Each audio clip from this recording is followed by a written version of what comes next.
I would like to request that we recite Al-Fatihah for our beloved lecturer, the late Yang Mulia Tengku Nur Razak untuk Saiman Al-Fatihah.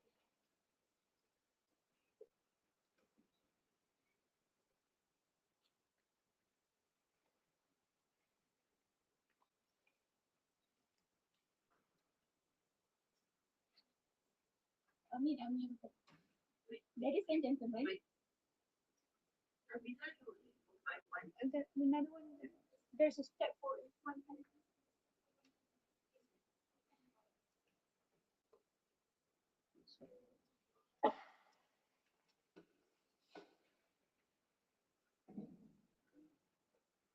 Ladies and gentlemen, in this room, we have 10 presenters. To ensure the smooth running of the session, allow me to lay out some presentation guidelines. All presenters are given 15 minutes to present. The buzzer will be rung once at the 10 minutes of the presentation. The buzzer will be rung again twice to indicate the time is up. After the presentation, 5 minutes is allocated for the question and answer session. We will have 6 presenters before we stop for a break at 10:30 am. Refreshment is provided at the theatre lobby. We resume the session at 11 am. So, ladies and gentlemen, let us begin the session by inviting the first speaker.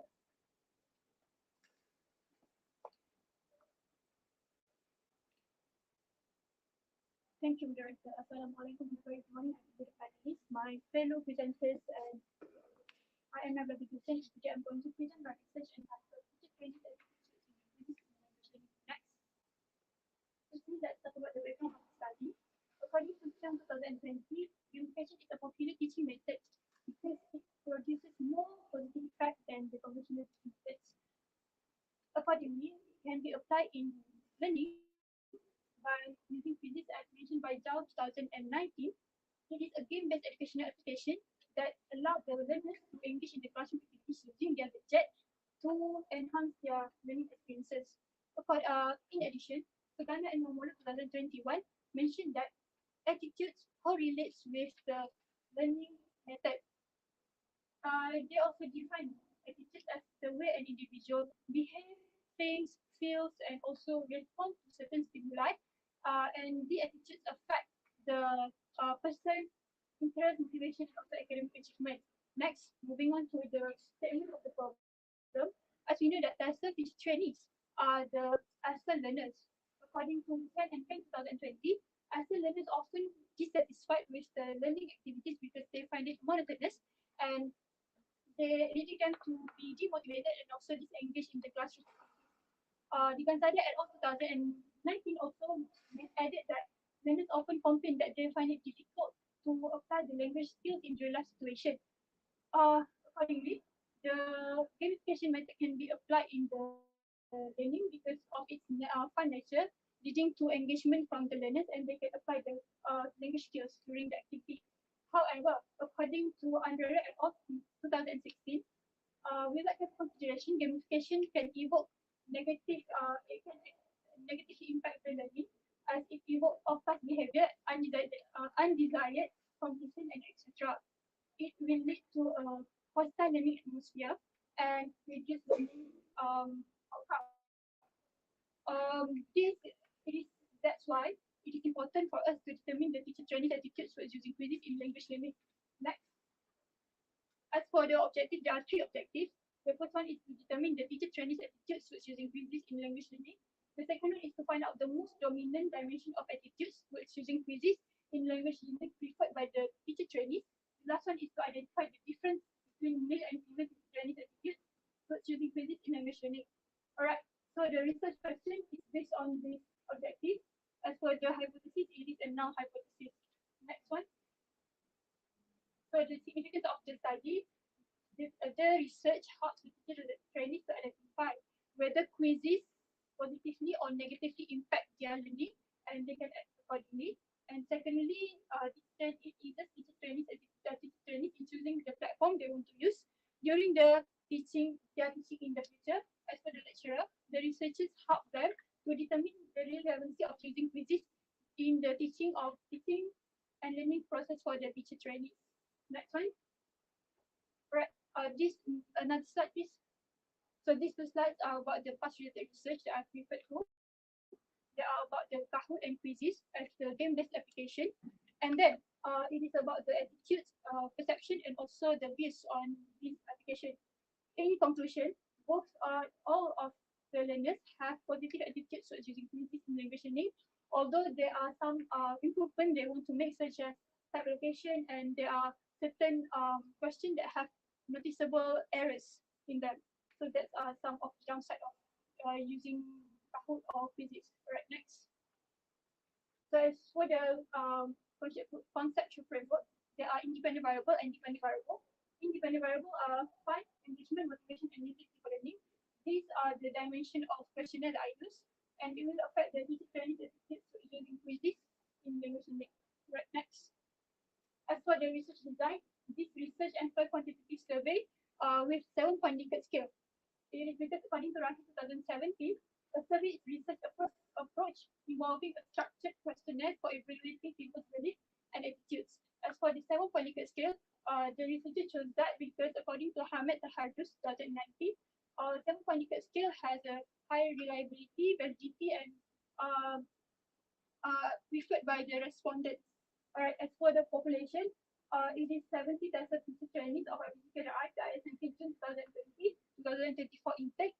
According to the researcher, they are chosen due to its homogeneity, as they are exposed to physics and they've been in FEG for the same amount period of time.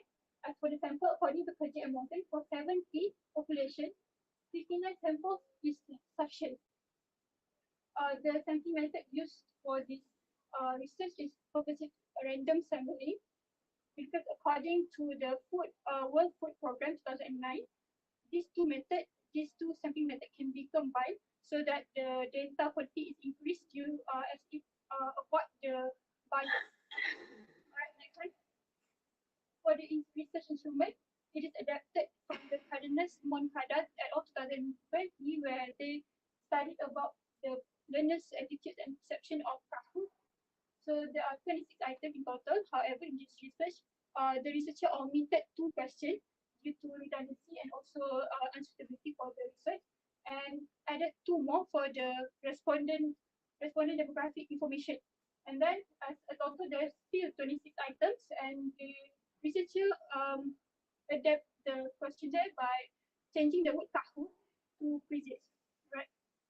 As for the validity of the instrument, it is validated by an expert from JBB, and for the reliability, a pilot study was conducted, and a pilot study was conducted on 11 participants that were randomly chosen using random list application, and in total, the total of perform value is 0.89, which according to Usachi 2015 is 0.8 and above is very reliability. Hence, the reliability and the validity of the instrument is good. Right, next. These are the collection data collection procedure, whereby we find the interesting topic on interesting articles on the topic, then select and adapt the questionnaire, then determine the population and sample. After that, obtain the permission from the IPGF with the PI, conduct the pilot study, distribute the survey through Google Form for the sample, and then follow up until there are 59 respondents. Analyze the data using SPSS, then report the findings. Next. As for the data analysis procedure, it starts with transferring the data from Google Form to SPSS, then report the data. The data were analyzed descriptively using the mean and standard deviation to answer research question number 1 and number 2, and differentially using the independent sample test to answer research question number 3. This the first image is for the interpretation of data mean value by Pimentel 2019, and this image is for interpretation of p-value for independent sample test adapted from University of Southampton in 2022. Next. Alright, these are the data findings. As you can see that items B3, B4, and B7 has the highest mean value within the item, which is 6.53. And item G1 has the lowest mean value, which is 5.47. And in total, the attitude, the total mean of the items is 6.27, which is very high according to Pimentel 2019 mean interpretation table. It can be inferred that these trainees have very positive attitudes towards using quizzes in language learning. Next. As for research question number 2, you can see here is fun has the highest mean value, which is 6.51, and motivation has the lowest mean value, which is 6.09. Uh, all of these dimensions are in the very high category except for motivation. It is in the high category according to Pimentel 2019. Alright, so it can be inferred that fun influences PISMP June 2020-2024 intake students' attitudes towards using quizzes in language learning the most. Right, next. Finding number 3 for research question number 3. We can see that the significant total is 0.73, which is bigger than 0.05. Alright, according to the University of Southampton, 0. If the p value is higher than 0.05, there is no significant difference between the two groups. Hence, it can be inferred that there is no significant difference between male and female teacher trainees attitudes towards using quizzes in their language learning. Hence, the null hypothesis is accepted. Next. Alright, so for the discussion, the attitude level are very high. It is corroborates the research from these people, whereby the learners have positive attitudes towards using quizzes in language learning, and Passion 2000 by Chen 2020 says that Passion believes that if the learners have positive attitudes towards learning, the affective filter will be lowered, and they can they can comprehend the input better. And for the fun is the most dominant dimension, right? So it is the same as the one that are the questionnaire that I adapted. The fun dimension is the best perceived by the respondents for out of the 4 dimensions of Kahoot, because they studied for Kahoot. As for the difference between male and female, there is no significant difference. Hence, it is similar with Party Moreno 2016, where there is no significant difference between male and female respondent attitudes towards using gamification in their lesson. Next. So we can conclude that firstly, the ISMP, ISMP June 2020-2024 intake has a very positive attitude towards using quizzes in language learning. Secondly, we can say that fun dimension is the most dominant dimension preferred by RBG, KDI, ISMP 2020-2024 digitally. And then the last one is there is no significant difference between male and female teacher trainees attitudes towards using quizzes in their language learning. Next. Okay, as for recommendation and suggestions, first is the future researchers can investigate other teaching approaches such as task-based learning and project-based learning, because these approaches requires them to invest a lot of time and use their higher order thinking skills. So maybe they have different attitudes towards using quizzes, towards using these approaches. Next one is population. They can employ bigger population to generalize the findings by including other cohorts from CIBC or other teacher trainees from other ITGs. And then for the research design, they can employ different research designs such as qualitative, method, quasi-experimental, so that they can gain deeper insight on the similar topics. Alright, next. So for the integration, obviously the KDI as a teacher trainees, they can acknowledge that they have positive attitudes towards using quizzes in language learning and act accordingly, and they may explore and utilize the quizzes in their teaching in the future. Lastly, RPT KDI as a teacher trainee, they can utilize the quizzes to its fullest potential as the teacher trainees has positive attitudes with this, and then they can increase the frequency of the quizzes session. Next. That's all. Thank you.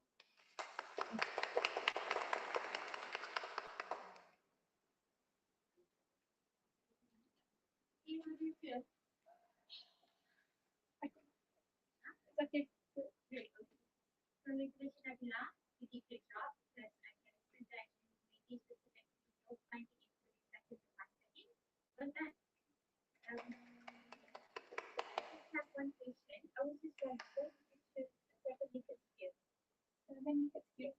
As I said before, Ahmed Tohadus mentioned that a 7-point Likert scale is best Likert scale in according to its reliability, validity, and the respondent's preference rather than other Likert scales.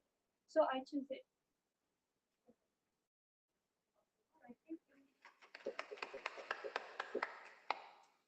Okay, Nabila, congratulations that you have already finished your research. I just have questions here. What is your, please refer to your research question.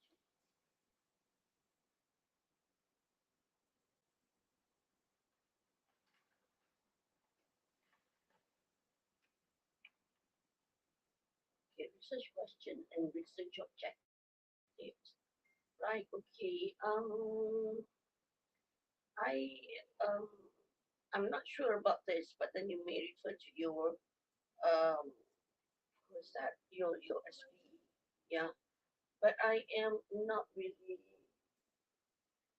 like the question, research objective there to determine. Yeah, the word determine. I don't really like the word. It's actually because you are searching, right? You are still searching, right? So determine means something. Yeah. So I think it's better if you can change the word. Maybe find out. Okay, identify and find out another word.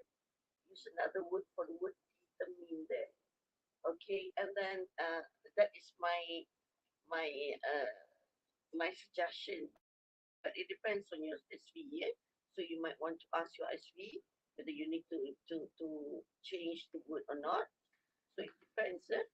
So ask for agreement from your SV.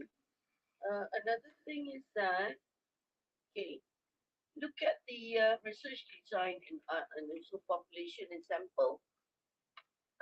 Yeah, you said here yet your population is 70,000 teacher trainees of IPGKDRI, PISMP June, right? PISMP June, only 70 students, right? And actually this is quantitative, right? So why didn't you extend to other teacher trainees from other IPG, or maybe extend to another students or another intake? Do not focus on, why do you just focus on PISMP June 2020? So firstly, I asked the juniors, one of the juniors, actually has the largest population, right, 1 to 6, and I asked them whether they have utilized this during their teaching element section, and they said no, they haven't. So I asked them again, are you sure, or you haven't done it because it's just a tutorial or something? So they said really they don't have in their teaching element section. As for other IPGs, it is due to the logistics whereby I think it is hard for me to reach out to them. That's why I choose our cohort because for the reachability, so that it can be done instead of just think instead of making it big, but then I still cannot complete the research. Okay, okay, another one, the last one. So what do you need to do public pilot study? Where do I need to do the pilot studies? Is it necessary? Yeah, firstly, can you show to the right. The firstly pilot study is done for because we want to avoid the fatal No. flaws for our law study first, and then it is for us to make sure that our questionnaire is reliable so that it can measure what it's supposed to measure, and then if it is lower than 0.6, it means that it is not reliable, so we cannot use it because it won't give us the reliable data, reliable findings.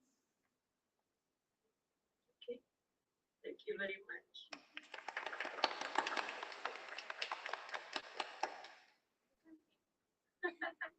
I think you might want to add a significant to your dissertation and research objective. Is there any significant difference? Oh, Because for the hypothesis we have the word there is no significant difference, so you have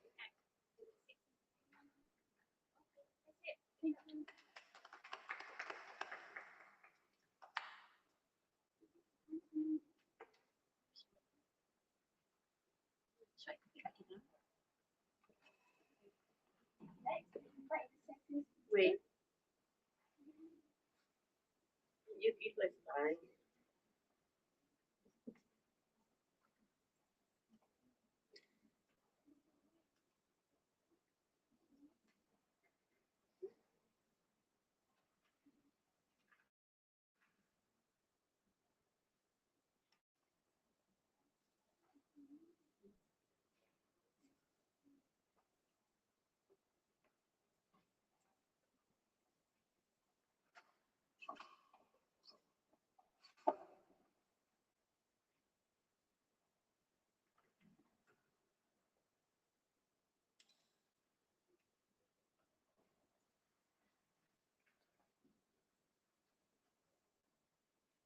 Okay. Next, we invite the second speaker, Sasha Akinabi.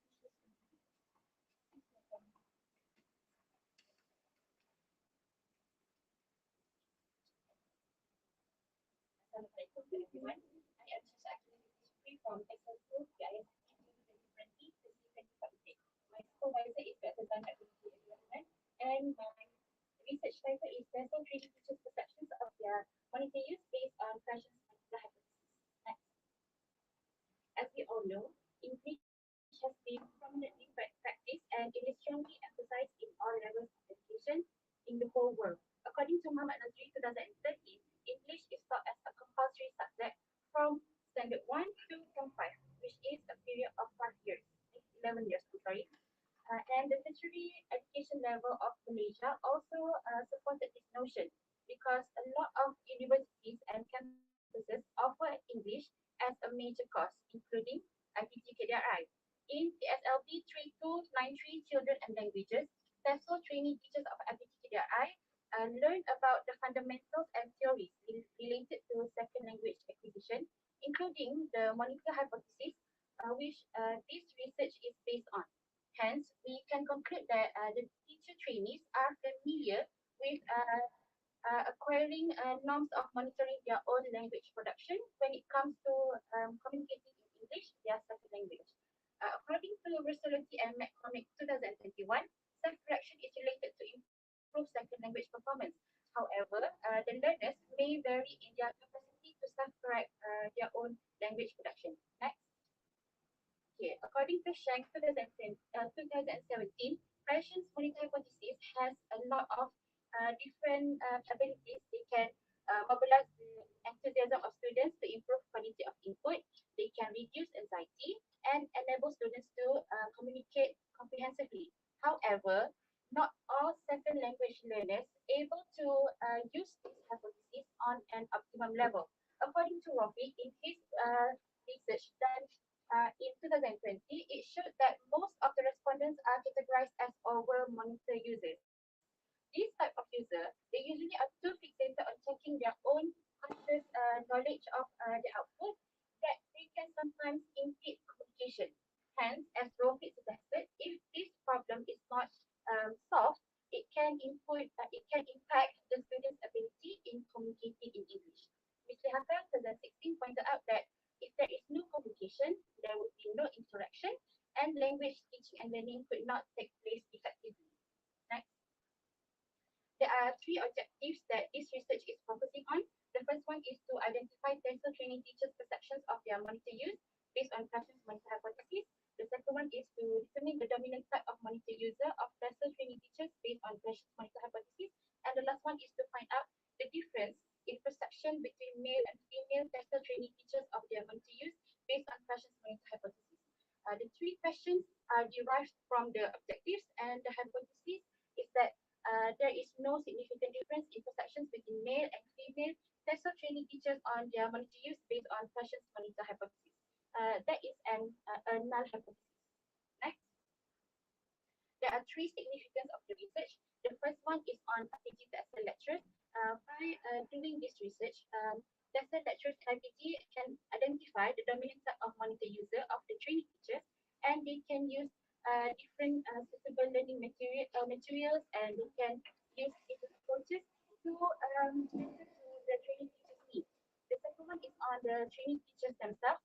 By accepting their perceptions of their monitor use, by answering the questionnaire that comes with monitor user indicators, training teachers are able to exhibit learners' autonomy. They are able to take responsibility of their own learning and they can monitor their own language production. The last one is on future researchers. The results and finding of this study can act as a reference for future researchers if they want to conduct similar type of research. Next. There are three past research that are related to this study. The first one is by Rofiq 2020 done on university students. And it is found that most of the students are monitor overusers. This type of user, they attempt to repeat their sentences the majority of time because they are hesitant and they lack confidence in speaking English. The second one is done by Karakupi et al. In 2022, but this one is on secondary school in Philippines. The dominant type of user of the learners is optimal monitor user. But it is important to note that because this one is done on secondary school students, it is different from the first one, which was done on university students. According to McLaughlin in 1987, learners use their monitor differently based on their individual differences. So we can conclude that their maturity, their age, and their grammatical competence can all have different play different factors in determining their dominant type of monitor user. And the last one is by Rofiq, 2 years prior from the first one.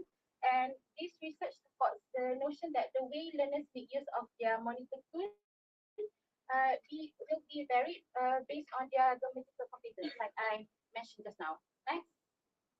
This is the conceptual framework.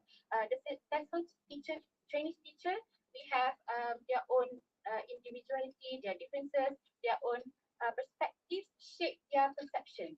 And from their perceptions of their monitor use, there are three types of monitor user. We have overuser, underuser, and optimal monitor user. Next.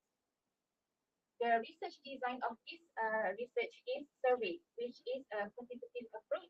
The population is 126 trainee teachers of the ISMT Tasa June 2021-2026 intake, which includes Tasa 1, Tasa 2, 3, 4, 5, and 6. Sampling method is purposive random sampling, and the sample is 97 responses from 126 trainee teachers as referred to Quincy and Morgan sampling survey 1970. Next. The research instrument is a questionnaire adapted from Karakupi et al., the one that I said before in 2022. A total of 24 items is utilized with 5-point Likert scale. I used 5-point Likert scale because according to Buranta, Kechiris, and Paravantis 2009, it is less confusing and it increases response. There are two sections in this questionnaire. Section 1 is on demographic information of the respondents, 2 items, and section B is with monitor user indicators. There are 8 items for overuser, 7 items for underuser, and 7 items for optimal monitor user. The instrument has also undergone the validity process by an expert from Jabatan Perancangan Pendidikan and Inovasi, JBBI in February. And the researcher has also conducted a pilot study on 29 training teachers. The reason why 29 training teachers is selected is because according to Hill, 1998, 10 to 30 participants per pilot in survey research is sufficient. And the Cronbach's alpha value that is drawn from the pilot study is 0.848. According to Hare, Junior and Page 2015, a value between 0.8 to 0.9 is very good. Next. For the data collection procedure, it starts with searching for suitable questionnaire and then determining the research population, and through JBBI, the researcher requests permission for RTN. And then the researcher proceed with pilot study using 29 samples. After that, after checking on the reliability, the researcher proceed to distribute questionnaire to 97 respondents using Google Form via WhatsApp, and they are given 1 month to complete. After that, the data is drawn out and analyzed using SPSS software, and a report is written to present findings and answer research questions. Next. There are 2 data analyses utilized in this research using SPSS software. The first one is descriptive analysis, used to measure the mean, frequency, and standard deviation to answer RT1 and RT2. In this research, in this case, in interpreting the mean score of the respondents for a particular type of monitor user, Karakupi et al. Proposed that a higher mean indicates that the respondents agree on the item and they are more likely to belong to that type of monitor user. That is why the researcher decided to use this means for interpretation table, because that type of particular monitor user. The inferential analysis is utilizing t-test to compare the means between two groups, male and female, and it is used to answer R3. According to Muhammad Yusri 2010, there is no significant difference between two groups if the significant value to del, or we known as p value, is more than 0.05. Next. The findings for RQ1, the summary is that we can say overall perception of the trainee teachers is positive because the mean is 3.46, and according to the mean interpretation table, it is has the value of likely equivalent to high. Hence, TESOL trainee teachers have positive and high perceptions of their monitor use. Next. For RQ2, the dominant type of monitor user of TESOL trainee teachers is optimal monitor user because according to the table, the highest mean is optimal monitor user with the mean of 3.62 and a descriptive value of likely. Hence, we could say that the dominant type of monitor user of TESOL trainee teachers is optimal monitor user. Next. For RQ2, the p-value shown in the table after using independent sample t-test, the significant to-get value is 0.952, which is more than 0.05, and there is no significant difference in perception between male and female TESOL trainee teachers of their monitor use based on Parsons monitor hypothesis. Right? The discussion for RQ1 is that the overall perception of trainee teachers are high and positive because it can be inferred that they are aware of using their monitor tools in language production. For RQ2, the dominant type of monitor user is optimal monitor user. This result is similar to the findings from previous study of Karatipi et al. And according to Entwistle, they are learners who make appropriate use of their monitor tool and do not imitate communication.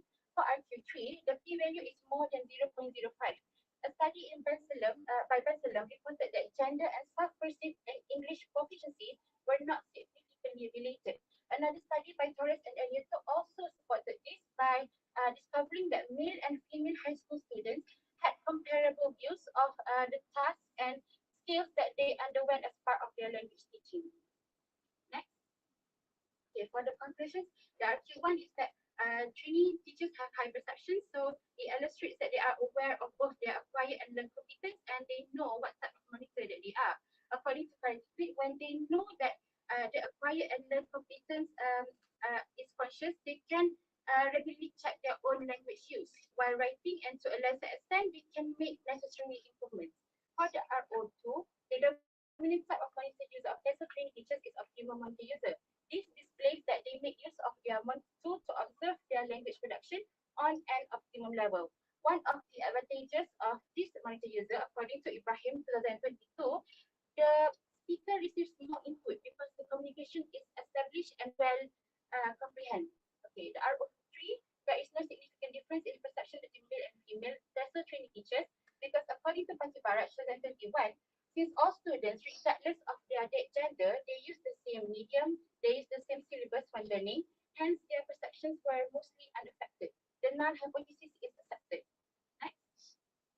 For the recommendations, there are two recommendations that the researcher would like to recommend to future researchers. The first one is to utilize larger sample. The future researchers can choose to broaden their scope by including other respondents from local universities outside of IBTKDRI. For example, using students from let's say UNIZA or UMT. And the second one is to include other majors as well, because this research only focuses on students. Other future researchers can focus on other majors such as Pendidikan Islam and Bahasa Melayu. The findings may be significantly different because they are non-TESOL, and this research is focused on TESOL students. Next. Okay, we have two implications for TESOL lecturers and TESOL trainee teachers. The lecturers can identify the dominant type and they can use this information to improve their instruction and to utilize different teaching methods to cater to TESOL trainee teachers' needs. According to Rafi, it is advised for the lecturers to use suitable learning environment in the classroom so that training teachers use their language both orally and in writing. For the TESOL training teachers, they are able to exhibit learner autonomy. By answering the question that comes with monitor user indicators, the training teachers are able to draw their own conclusions on their learned competency. It is crucial for for error correction because according to Fashion, this monitor hypothesis supports that learners can self-monitor themselves and they are able to take responsibility for their own learning. Next.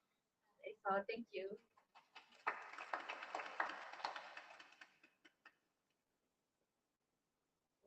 Okay, right. Thank you so much, Shasha.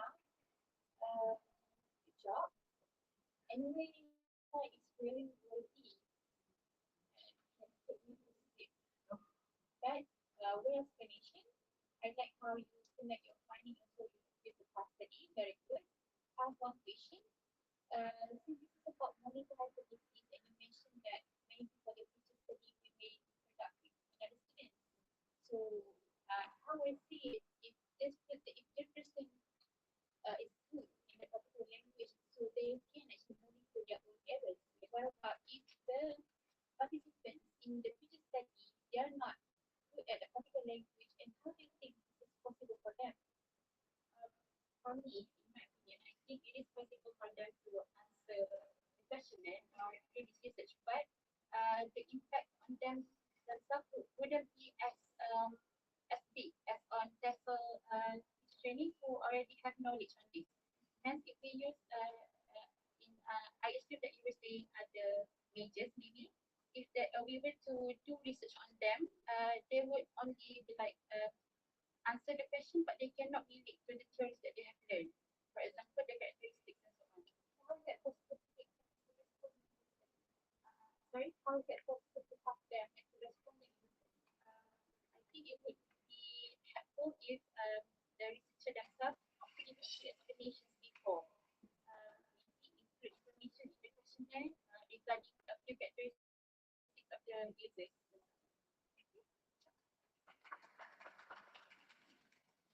Okay.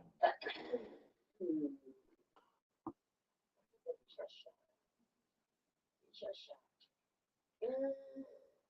I just would like to hear from you. Can you give me can you please maybe tell us more about Gratian's monitor theory? Okay, thank you for the question. From my understanding, Fashion monitor theory is a theory that about second language acquisition, about the especially English as we learn English as a second language. This theory is written with our learned competency. We know. Do you know the difference between acquired competency and learned competency? For us, maybe we don't know what we already learned. The acquired competency is the one that we acquired when we were little. We acquired in non-formal situations. But for the learned competency, we learn during our class in formal situations. So by using our learned competency, we can actually monitor our acquired competency. We can see, actually I am very good in English because acquired is also equals to subconscious, what we do subconsciously. So in a Fashion monitor hypothesis, the learned competency is what we call as a monitor tool. That is what we use to self-reflect and self-correct our own language production.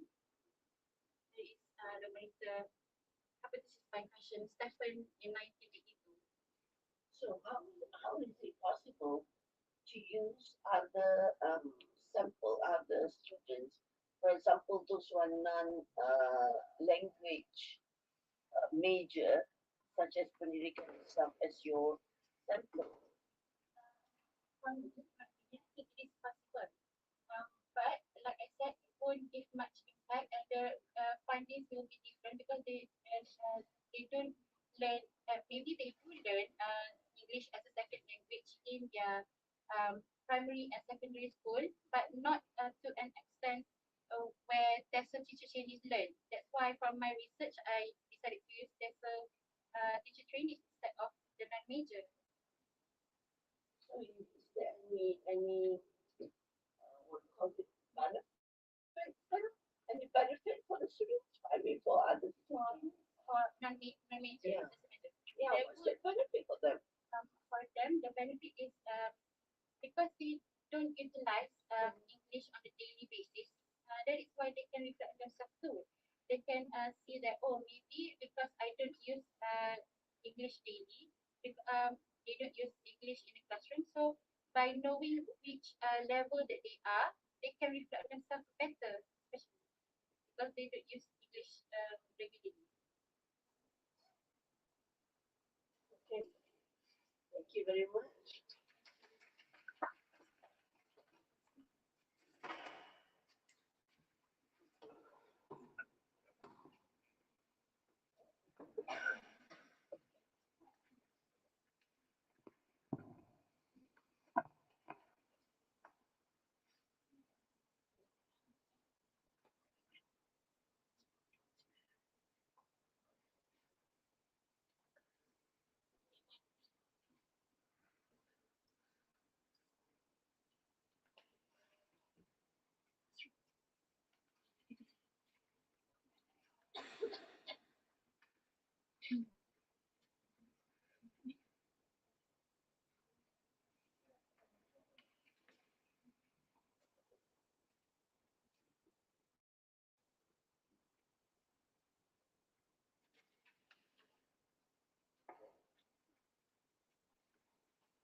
Now let's move on to the next presentation.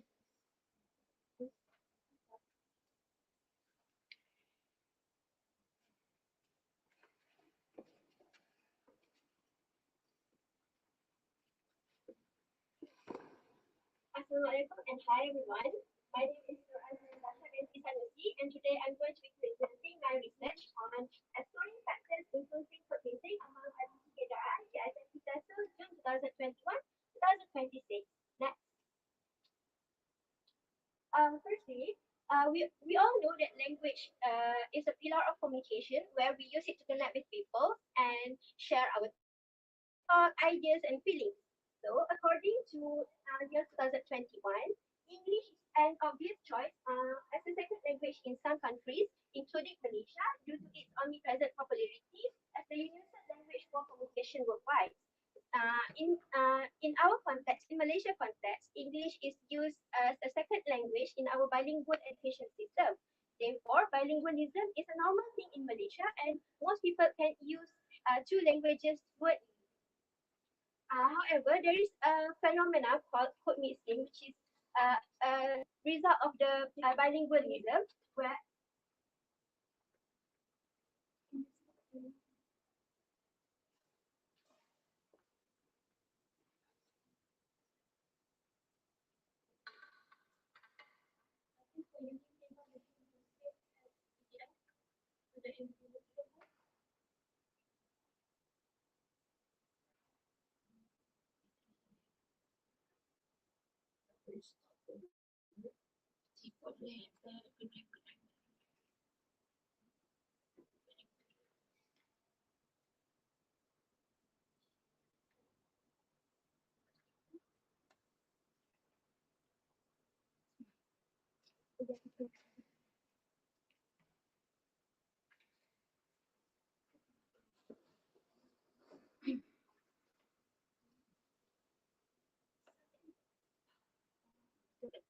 The three dots.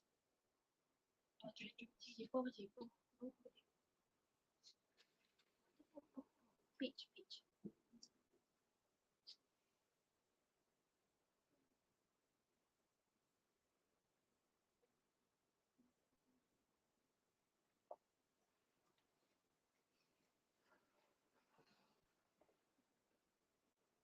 Alright, so code mixing is a result of bilingualism, and according to Professor Flores 2017, code mixing is a typical practice among individuals who can use two languages, which can be extensively observed by mixing two languages interchangeably in a sentence.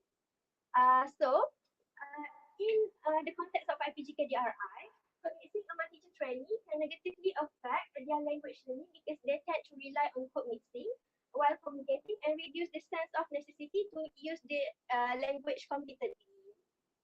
Next. So the statement of the problem is, as I mentioned earlier, code mixing can be beneficial, but it can also be disadvantageous to the users because among high proficiency learners, it can be detrimental as it does not improve language competency in English. This is according to a study by Kanisa and Mishana Susanti 2011. So, following the study by Johannes 2017, she mentioned that code mixing contribute to the confusion between languages, especially regarding sentence structure and grammar knowledge. So, when a user use code mixing, they will use the grammar knowledge of the host language and indirectly dismiss the grammar knowledge of the the guest language. So code mixing can result in negative linguistic interference. This is according to a study by Adi Wawa 2021.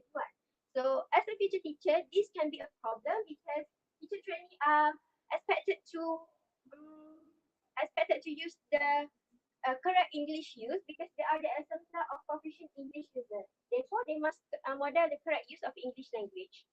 Next, moving on to my research objective. So the research is conducted based on these two objectives, which is to find out the most significant factor influencing code mixing among RPG TESOL teacher training, and secondly, to identify the difference between male and female teacher trainees regarding the factors influencing code mixing. And my research questions is constructed based on the research objective, and the hypothesis is a null hypothesis, meaning that there is no difference between male and female trainees regarding the factors influencing code mixing. Next, uh, next is the significance of the research. So this research is helpful for TESOL teacher trainees in ICT because they will become aware of the factors that influence code mixing while they engage in a conversation. So it will provide insight for them into their tendency to code mix based on the different settings. By using the information, they can reflect on the factors influencing code mixing and focus on to improve their communicative competency. Next is for TESOL lecturers in IPG, they can identify the factors that influence code mixing and initiate actions to improve teacher training speaking competency. Directly, they will foster a positive environment that encourages competent use of language. Lastly, this research is beneficial for language learners in general because they can know the factors that influence them to code mix and adapt their strategic competence to fulfill communication needs in different contexts. Next, so this is my latest past research. This is for local context. Next, and this is for the international context. So based on these two slides, I can conclude that most researchers agree that code mixing is often used in social context to improve their communication, and also as one of the ways to overcome their incompetency in language due to limited vocabulary. In the international context, code mixing often focus in language learning, and the researchers mentioned that code mixing can improve students' understanding. However, for the high proficiency learner, it will impede their fluency due to overexpose of the native language. Next. This is my research conceptual framework. So my research is based on this conceptual framework. The independent variable is male and female teacher trainees, and the dependent variable is the factors that influence code mixing, which can be divided into three: social, individual, and academic. Next. Moving on to the research design. My research design is a quantitative approach through survey because survey is an effective method to collect data from a large sample. And my research population is 126 PRTC TESOL June 21-26 teacher training from IPG KDRI, and I am employing purposive random sampling, which is the combination of purposive sampling and random sampling. Because according to workbook program, by combining these samplings, it can provide a more accurate result because it allows for unbiased generalizations over the population. So, according to the table by Tracy and Morgan 1970, 97 out of 101 teacher training are randomly chosen as a respondent because the other 25 respondents are chosen as a pilot study respondents. Moving on to next, the instruments that I use for data collection is a questionnaire which is adapted from Nur Farah Izzati Roshidi 2021. So after reviewing and revising the instrument, I adapt some items in terms of wording and also sentence structure to make it more precise and clear. And then after that, the questionnaire was validated by an expert from JBBI. So Also, the questionnaire employs 7-point Likert scale because according to FinStat 2011, 7-point Likert scale allows for higher sensitivity of the items. Therefore, it provides for a greater result based on the respondents' evaluations of the items. So, based on the pilot study from 25 people, because according to Herzog 2008, 25 respondents is a practical sample for pilot study, especially for instrument development. So based on the pilot study, my overall instrument is 0.96 for the Tromba alpha value, which is relevant according to Head et al. 2014. Next, uh, data collection procedure involves acquiring a suitable questionnaire, and then after that, I identify the research populations and samples. After that, I acquire permission from IPGM through JPPI to conduct the study, and then I conduct the pilot study to test the feasibility of the instrument. After that, I conducted the study by distributing the questionnaire to the respondent using Google Forms, and lastly, I analyze the data using SPSS program. Next, data and analysis procedure involve two analysis, which is descriptive analysis and inferential analysis. The descriptive analysis is the interpretations of the general properties of the data, which is to address the first RQ to determine the dominant factors influencing predicting. So I use mean and also standard deviations.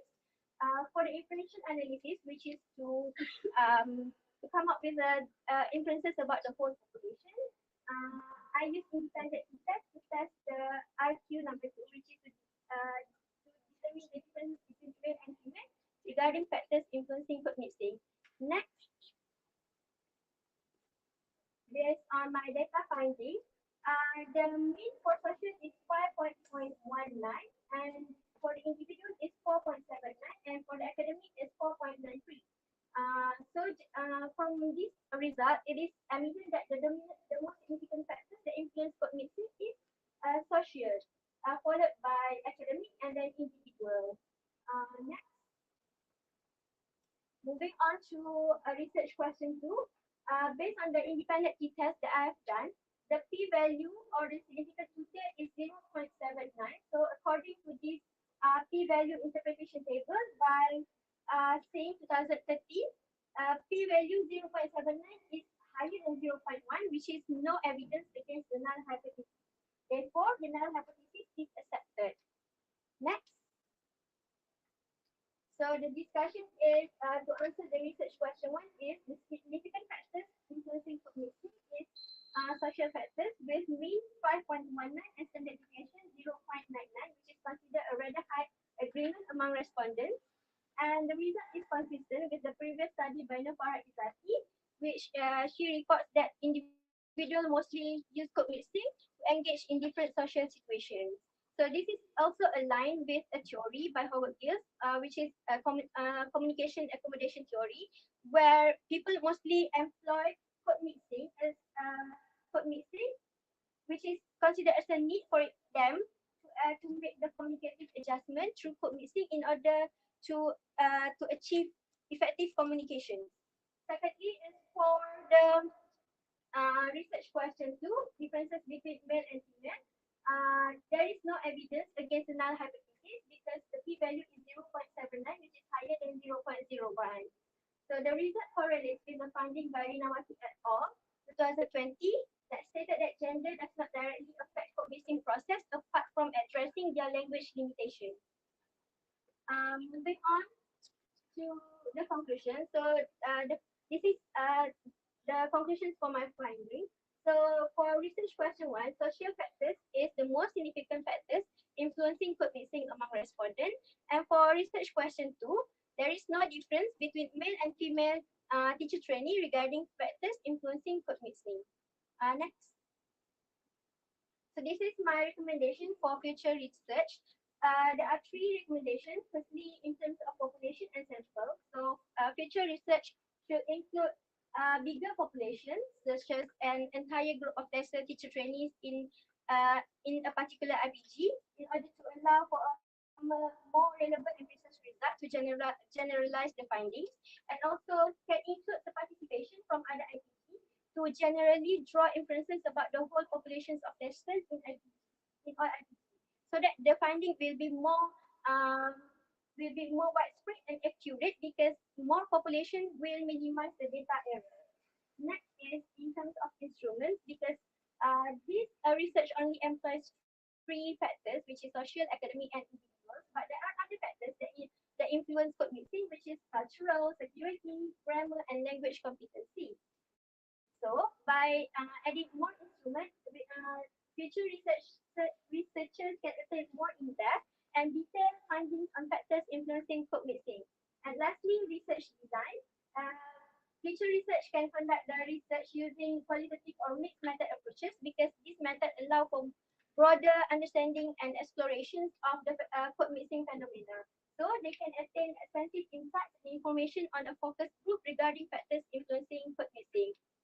Next, the implication is this research is the implication of this research is firstly for RPG testers to trainees because it will provide viewpoints and perspective on different factors influencing code mixing in their daily interactions, and that they can reflect and increase their awareness on the factors and their inclinations to apply code mixing in oral communication. Next is for RPG tester lecturers. It will provide insight on factors that influence code mixing among RPG tester trainees, and then they can help by eliciting relevant strategies to address the issues among tester teacher trainees.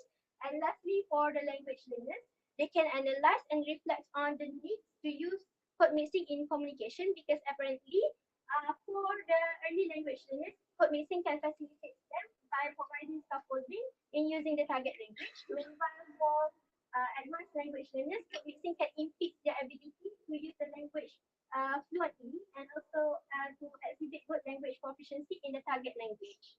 Next. Okay. That's all. Thank you.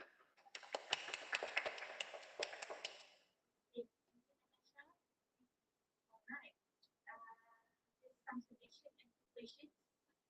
I think just like any other students, maybe if you put the theme of the slide, especially on the representation or objective and analysis, I noticed that the number of them is the word significant.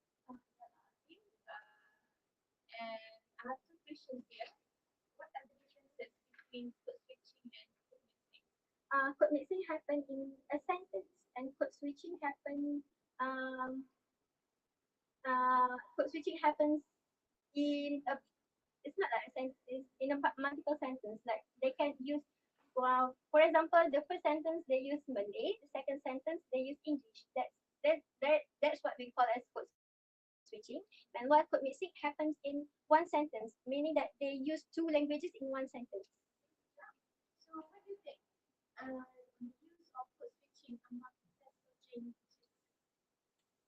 I think it is eminent that they use code switching mainly in social context. But in academic, I don't think they use much because we are required to use a good use fully English in academic. But in social context, it's very eminent. It affect the literacy or literacy? In my experience, I think yes, because we don't use much in our academic context, right? But social, but when we interact with our friends or socialize with our friends, we interact with them most of the time, so it will affect our fluency.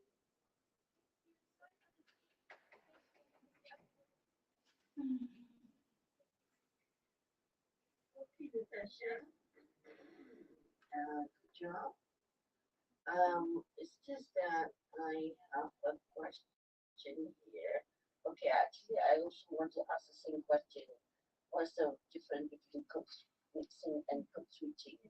Okay, then you have already answered the question. Okay, if I look at the data collection procedure, right? The data collection procedure, can you tell me of how the procedure, yeah, data collection procedure and also the instrument, right? Because you use here, you said that you use a questionnaire adapted from research by Farah Izzati Rashidi. Okay, can you tell me the procedure of how, what is the procedure that you implement or you engage when you want to come up with that questionnaire for you to collect the data. Past researches on uh, on code mixing, and this is like and then this questionnaire by Novara Izzati is the persons that I found that in employ quantitative survey, because most of the past researchers focuses on qualitative and also mixed method, and in mixed methods they don't use much questionnaire. Therefore, I choose this one as my questionnaire, and then I tried to email her, but I got no response from her. And then I just proceed Email for what? to ask permission to use her questionnaire, and then I got no response. And then ah UIA, and then after that I asked for Dr. Sa, and then it's okay for me because I don't receive any response from her. And then she just said to proceed with my questionnaire using her questionnaire. That's what I want to hear actually. For you to get permission from her, for you to use the questionnaire, because by right you cannot use it without permission, right? But you already asked the permission, but if you get email her to get the permission, but then you haven't got any reply. So that's what I want to see. Here's the key point there. Okay, so thank you very much.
I think you need to bigger.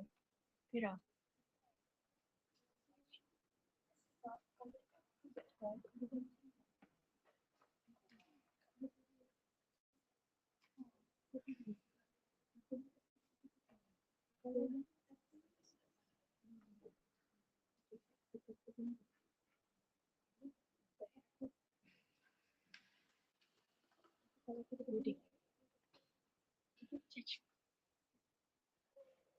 Just this. Betul kan?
Yeah, Assalamualaikum warahmatullahi wabarakatuh. My name is Naya, and today I will take presenting my research with the title of IPC Career Training Teachers English Strategies, and my supervisor is Dr. Ajunda. Next. So, first of all, we're going to look into the research background. According to Mas Luki and Zakaria, most sectors nowadays requires workers to have good communication skills. So, it's very crucial for graduates to have effective communication skills because it will affect their career development. Next, Malaysian students, they are required to achieve a certain rank in order to pursue their degree. This is according to SANI 2020. And SANI also stated that by looking at the Malaysian students' MUAT test, we can determine their preparation in doing coursework and using English and understanding English for higher education context. And next is in line with Malaysia Education Blueprint 2013-2025, all English teacher must have language proficiency level must be at C1 or C2 by 2025 as stated by the Ministry of Education in 2013. Next. Okay, next is problem statement. Okay, in MUAT 2021, the speaking test, 95.82% of candidates failed to achieve C1 or C2 levels, meaning that they are in the lower levels. And it's irony because they have been learning English for at least 11 years. And it indicates that Malaysian students are struggling to speak English proficiently. And this phenomena also happened in IPG Kedah training teacher because the number of their June 2020-2024 intake students that earned at least C1 in this speaking test on the first try remain below 100%. And this again ironically because they are learning English more than 11 years and English is their major subject. And the implication is that once they are posted in school later, people will question their credibility as English teachers. And lastly is my study intend to fill in the gap because according to Zoo and Bank 2014, there have been ample of research about reading and writing strategies. However, limited attention is being given to speaking strategies, which worsen the problem, which is the speaking problem among the second language learners. Next is the research objective, question, and hypothesis. So RO1 is to identify the speaking strategies used by training teachers in speaking English.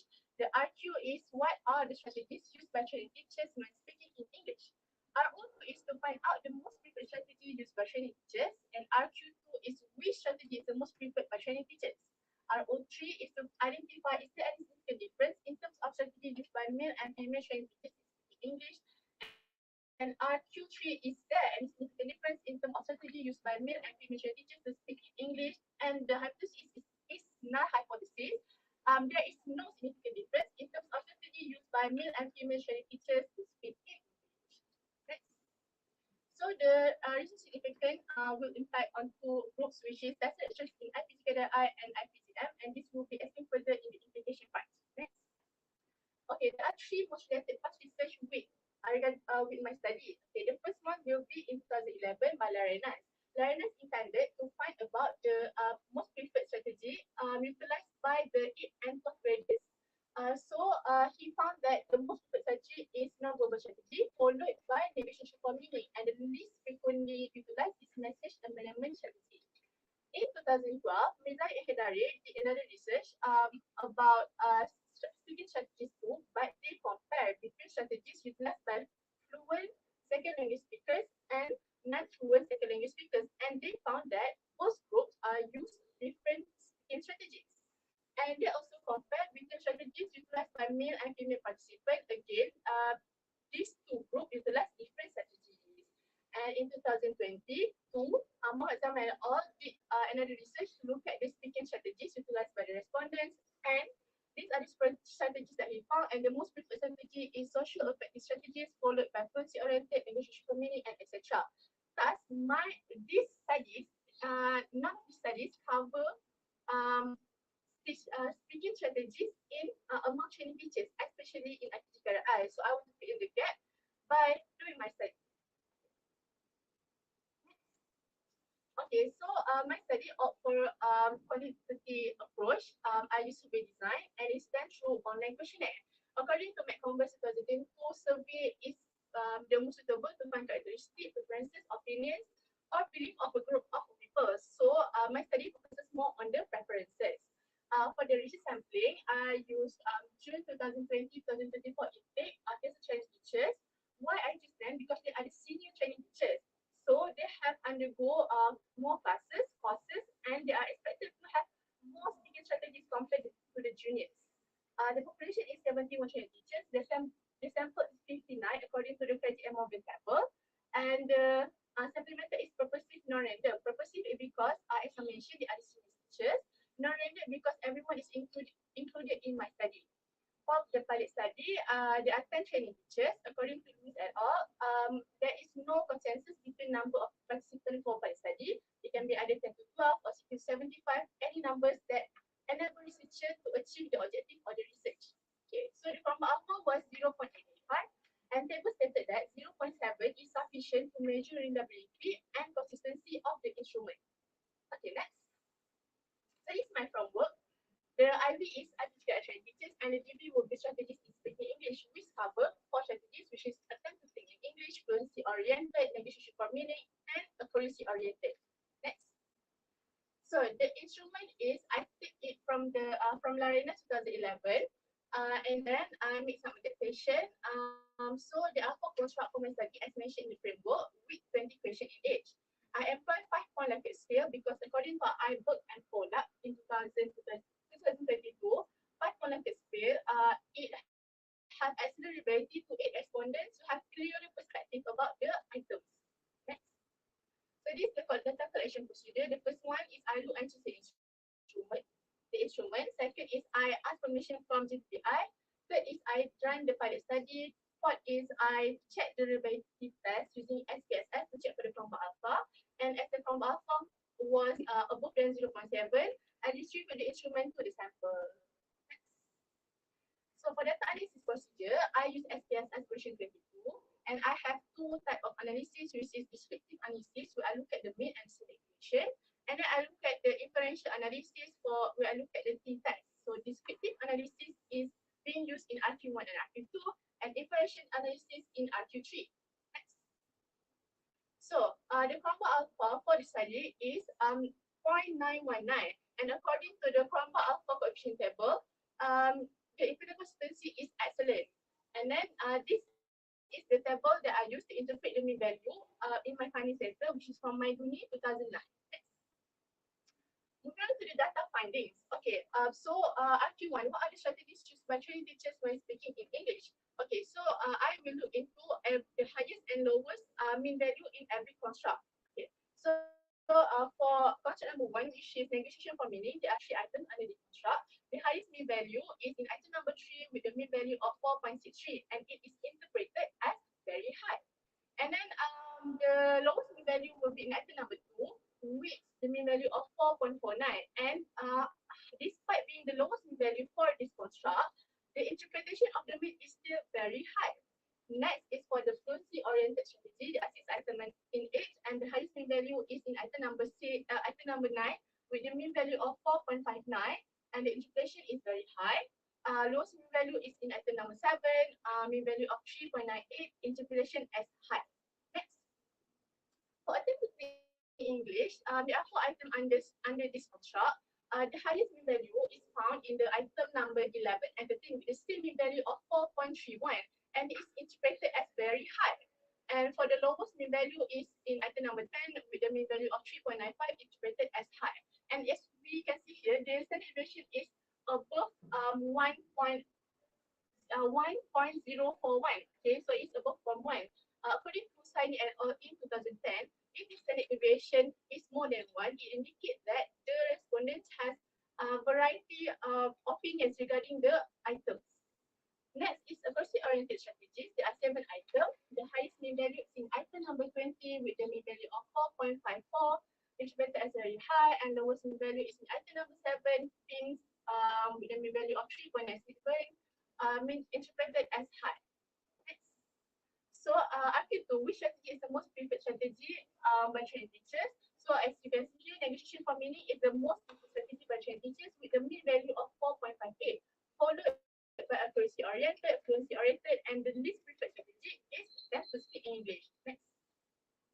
RQ3, since it male and female training teachers to speak English. As you can see, it is significant to fail in the T test. It is more than 0.05. So it indicates that there is no significant value in terms of strategy. There is no significant difference in terms of strategy used by male and female training teachers. So the null hypothesis is accepted. Okay, so discussion. As we saw just now in the finding, the mean value for every strategy, despite the lowest item, is still considered high and very high. So it indicates that test training teachers utilize all four speaking strategies to enhance their proficiency. So according to our and all 2022, non-native speakers tend to use various speaking strategies to help them because they have linguistic limitation. So this is in line with the finding of the strategies among the strategies now. We can see that the strategies enhance their speaking proficiency because this is supported by Masika et al. Who noted a similar phenomena in her study. Next is RO2. By looking at the most preferred strategy, just now we found that negotiation for meaning is the most preferred strategy. So indicate that training teachers are trying to maintain the conversation and prevent breakdowns because they want to keep the conversation going. And this is very beneficial and important because training teachers have frequent presentation and classroom discussion. So they need this negotiation for meaning strategy to help them with their discussion. And it will also be beneficial once they are posted in school to ensure seamless lesson delivery to the student center. And for RO3, which is difference between male and female training teachers, the strategies.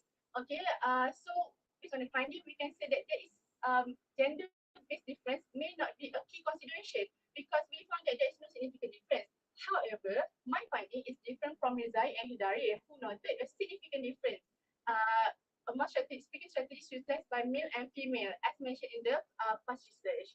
Next. Okay, so the conclusion is test training teachers, they utilize all four speaking strategies. And then and second conclusion is negotiation for meaning is the most preferred strategy as discussed just now. And there is no significant difference in terms of speaking strategies utilized by male and female training teachers. Next. So the implication it affects two groups. The first one is test lectures in IPC. How does this affect them? Because they can adapt their teaching approaches and course materials. Now that we know negotiation for meaning is the most preferred strategy, so they can include interactive activities, discussion, debate, and role play in the classroom. And these activity exercises can develop comprehensive language skills, which is the listening, reading, and writing, to enhance overall linguistic competence among teachers. And next is IPGM. The administrator and education leaders in IPGM can look at this study to re-evaluate the curriculum and assessment. Next. So I have three recommendations for future research. The first one is to extend the data collection by include tested students from other campuses. Okay. Next is by use other research design. For example, I suggest is mixed method because it can provide more comprehensive approach and deeper exploration about how the strategies actually employed among the respondents. And lastly is to include both TESOL and non-TESOL students as respondents. So that is all, I think. Yes. Yeah. Okay. Thank you.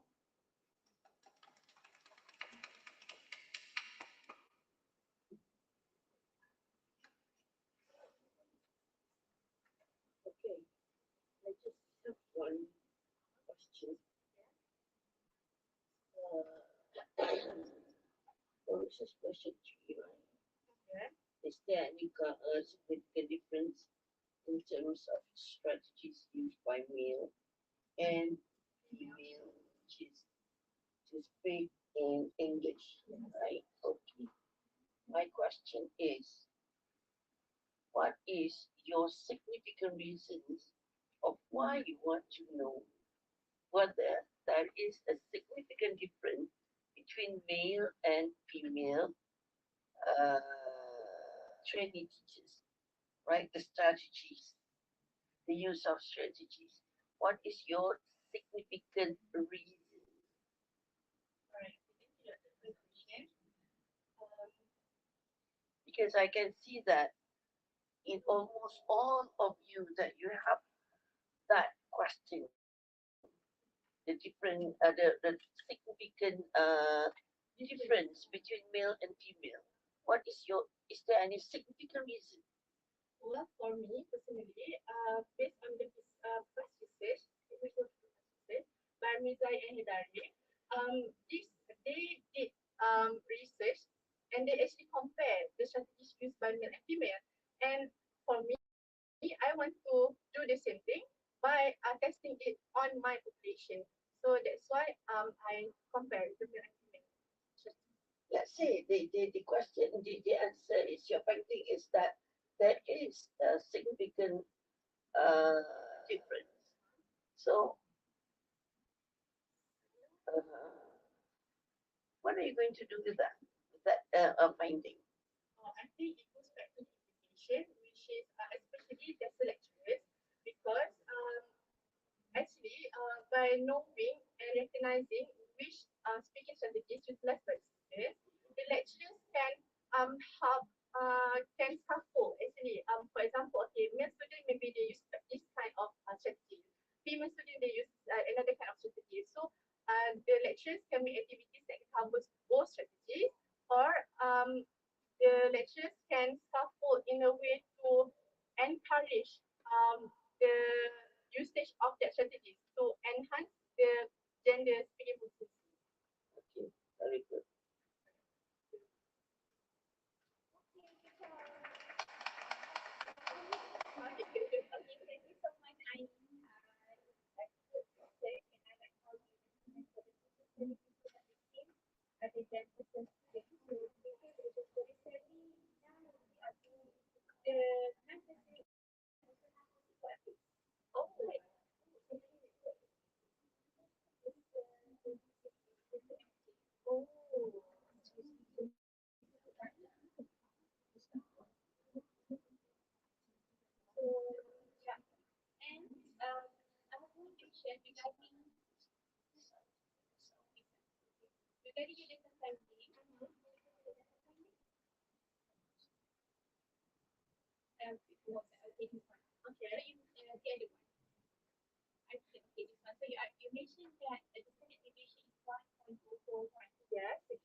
No, actually, what I meant that based on Hasani et al. 2010, they stated that when the standard deviation is more than one, so when training teachers read the item, some may agree and some may not disagree. So the distribution is like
Assalamualaikum warahmatullahi wabarakatuh. My name is Nura Antikian Nazin. So today I will be presenting about my research on teachers' training perceptions of the influence of internet slang on writing. So next.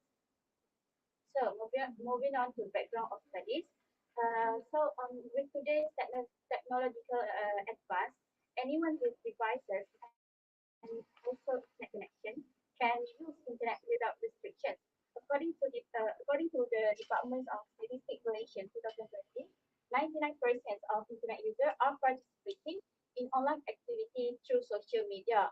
So the involvement of internet user in social media has greatly increased as social media is viewed as a platform that can connect people, share information, and promote entertainment to them. However, according to Crystal, the involvement of users in social media has greatly impacted their English language um, regarding their language use and also its impact on their writing. Uh, so this so and she also mentioned that most of the users are particularly young people are using heavily in are heavily using internet slang. So this so this so as teachers trainees are also young people, so this issue has raised concerns as discussion regarding their language use on social media and the potential influence on the use of internet slang on their formal writing. Therefore, I conduct this study to determine whether the internet slang used by teachers training affect their writing or not.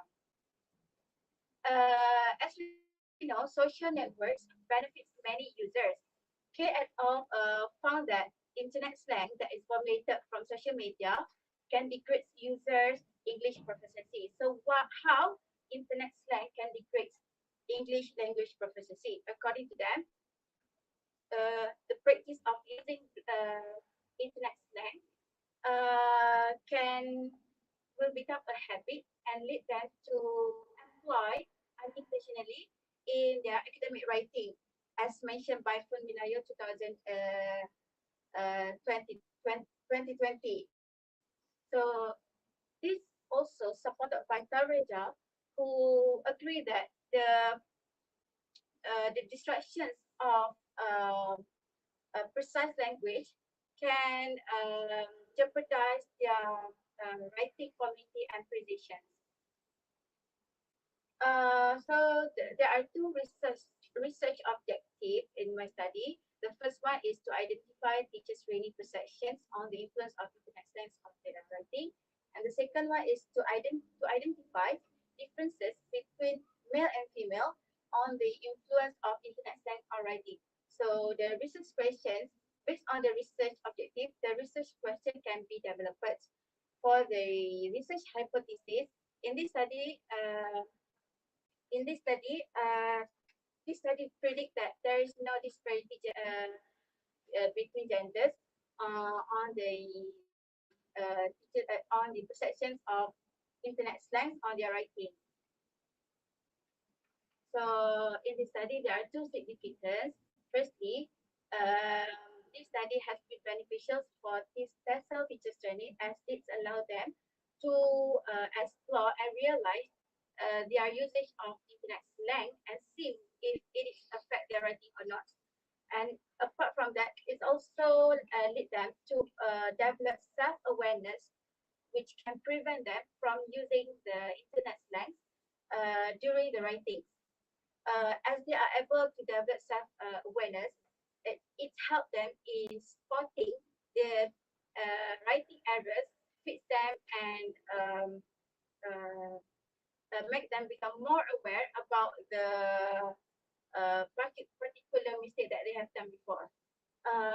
So this study also facilitates lecturers in observing the issues regarding the internet slang and help assist them in addressing writing challenges.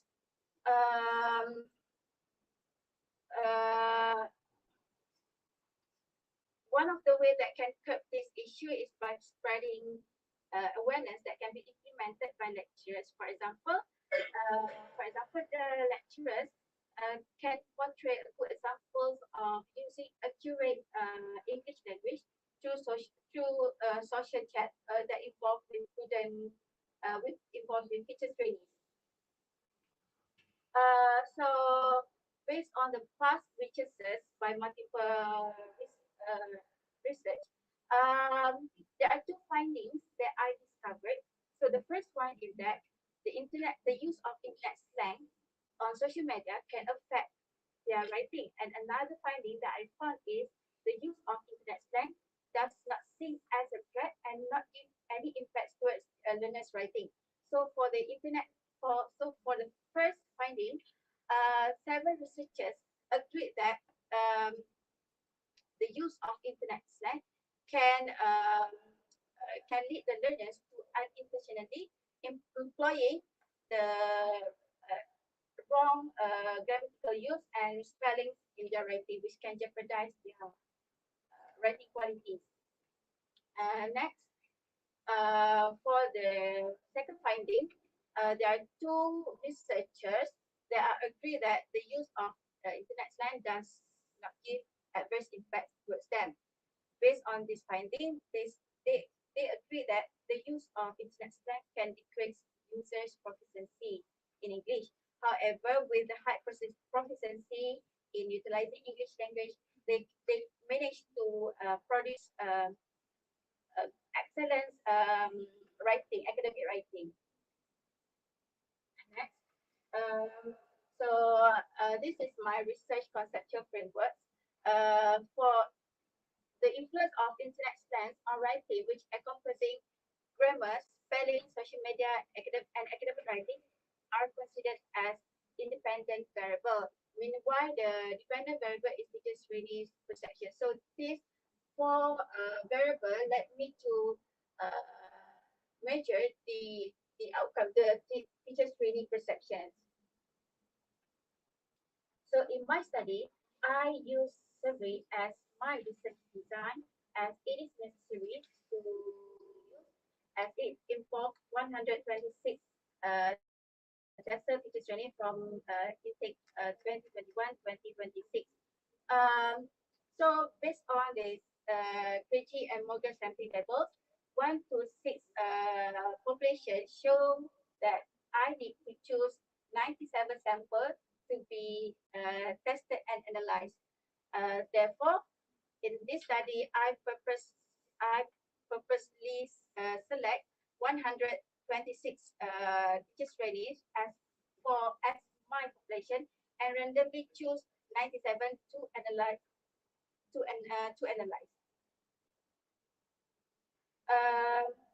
Next, the instruments that I use in this study are adopted and adapted from Formulayo and DIN. There are also some items that have been omitted due to its redundancy with another items. To sum up, 25 items with 7 language skills were being distributed to respondents, which cover on 2 sections in which demographic information and the influence of internet slangs on writing. So for the validities, all the items that are used in the survey were sent to the JPPI to get validations from the experts. So once I acquired the validations from them, I conducted a study that involved 27 samples and bring the convert of value to 0.68. According to Herr Junior et al., so 0.68 is considered reliable and acceptable to be used in this study. So for the data collection procedure, I started this study by seeking the questionnaire that are suitable and relevant to my studies. And then once I found the suitable instruments, I adapted so that the items that are going to be used can be understood well by by respondents. Then I acquire validations from the PI. After I acquire the validation from there, I conduct pilot study. And then the data that I acquired from pilot study will be run by using SPSS to check its reliability. After that, I conduct the actual study and give them 2 weeks to complete the survey. After that, based on the data collection, I do the analysis. There are 2 analyses in the study. The first one is descriptive analysis. So in this analysis, the means and standard were calculated using SPSS, and the obtained result will respond to RQ1. For the inferential analysis, the p-value is obtained by using independent t-test to compare differences between 2 groups. So the obtained result will respond to research question number 2. Next. So these are the findings for RQ1. On the left, on the right side, there are 4 tables, 4 finding tables. It's encompassing the writing, spelling, social media, and academic writing. So these are the means that show the highest means of every construct. So for the grammar, the mean is 4.36. Moving on to spelling, 4.48. The social media has the highest mean is 6.07, and the last one is 6.31 for mean of academic writing. So overall mean is 5.41. So based on this finding, most respondents agreed that using the internet can make their spelling and grammatical use become worsened. And they also admit that they are using internet regularly on social media. Then they also believe that they need to use English instead of internet slang. Next. These are the findings for research question 2. As you can see, the p-value is 0.727, and it is higher than 0.05. So it means that there is no significant difference between 2 genders towards the perceptions. Okay, next. So this is the discussion for RQ1. So for the item that has the highest item for grammar is shows that excessive use of internet on social media can affect their grammatical use in academics. Right? So this also support the finding 2021. Next, the highest mean for spelling is 4.48, and this is show that spelling is affected. Sorry.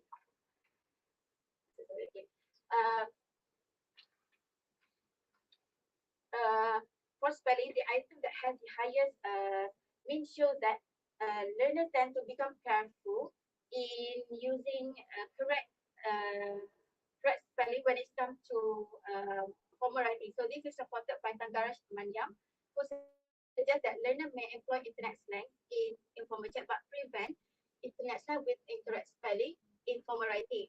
So for social media, the item that has the highest mean show that every respondent use internet slang via social media. So this finding acknowledged by Awal, who said that the use of internet is inseparable from the learner as internet can be beneficial for them in other ways. For the academic writing, so the highest mean shows that every respondent have self-awareness, in which they are agreed that they need to use internet slangs instead. They need to use correct English language instead of internet slang. So this finding is supported by Tangarash Manya, who agreed that the use of internet slang does not easily weaken learners' proficiency in writing. So for the discussion for IQ2, p-value that demonstrated based on the table say that there is no significance. So this is contrary to Darwin, who said that there is significant difference between genders as they are developed differently. Okay. Overall, so this findings show that the respondent was a positive perception in believing that the use of internet slang has no negative impact toward their writing as they are having good awareness. So according to Freshen's monitor hypothesis, every individual have an ability to monitor their linguistics before and after producing their outcome. For the conclusion R2, null hypothesis is accepted. So for the recommendations, the researchers may involve responder from non-TESA IPG country and also can conduct this study at another institution.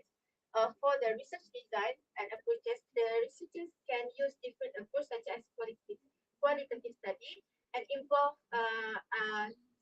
interview sessions, observation, and also observation. So by using another choice of sample and different research design and approaches, the findings might be different from mine, and then this will suggest the future researchers to make to produce initiatives that can help to solve the issues. So for the implications, this study has been beneficial for teachers trainees as they can develop self-awareness, which can give the ability for them to reflect themselves from using internet slang that can harm their quality of writing. Therefore, for IPG lecturers, it assists them to evaluate teachers trainees' capability in producing writing that emphasize accurate vocabularies, grammar, precise sentence without internet involvement of internet slang. This also this study can also help the lecturers to spread awareness to teachers training in using accurate language usage through social chanting by showing them accurate language. That's all.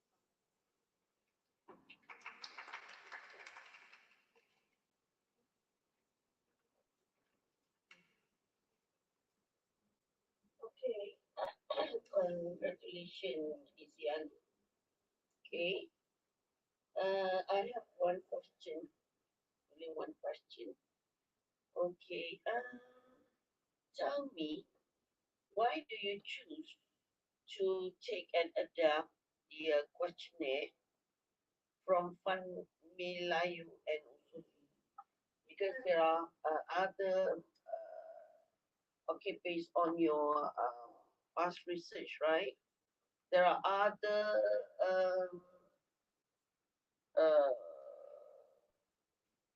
writers who also write on the similar, right? Okay, similar topics. Thank you for the question. So why I did not take others questionnaire? Because the questionnaire that are posed by them are we're using a qualitative approach. So it's not suitable in my study as I use survey. And why I adapted because the item is not may pose misunderstanding that can disrupt respondents to give better opinions on the items in the survey. The language used in the item is not clarity enough, so I make it it's too wordy, so I make it shorter to make it more simpler.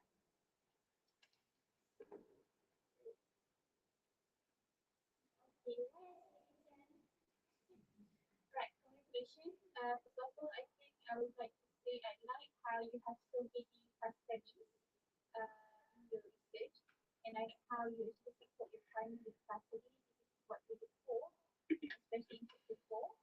And my question is, can I have some examples on the next slide?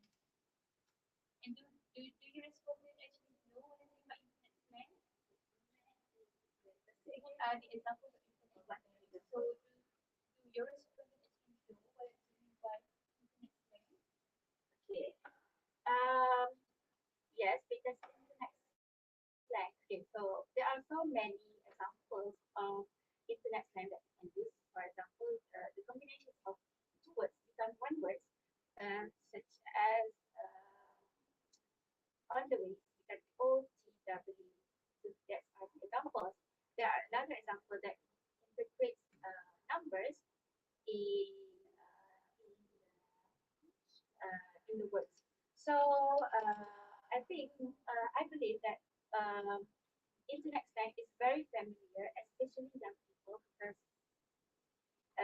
because they are Gen Z, and so internet slang is very familiar.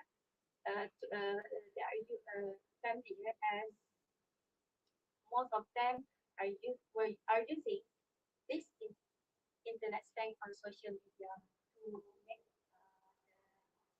the message become shorter and simpler. So in your questionnaire, did you actually provide examples of the internet slang or you just assume they know the I just assume that they know. very and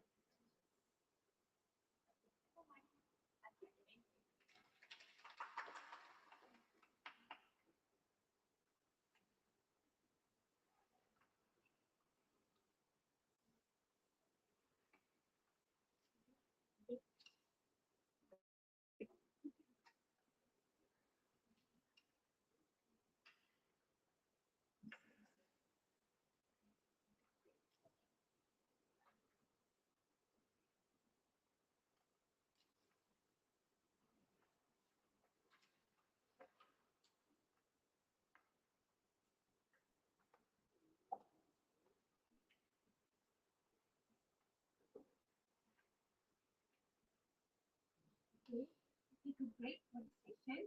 Ladies and gentlemen, please proceed to the chat lobby for refreshment and return at 11 a.m. Thank you.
Nabila.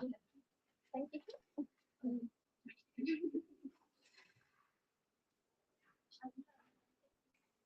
Okay.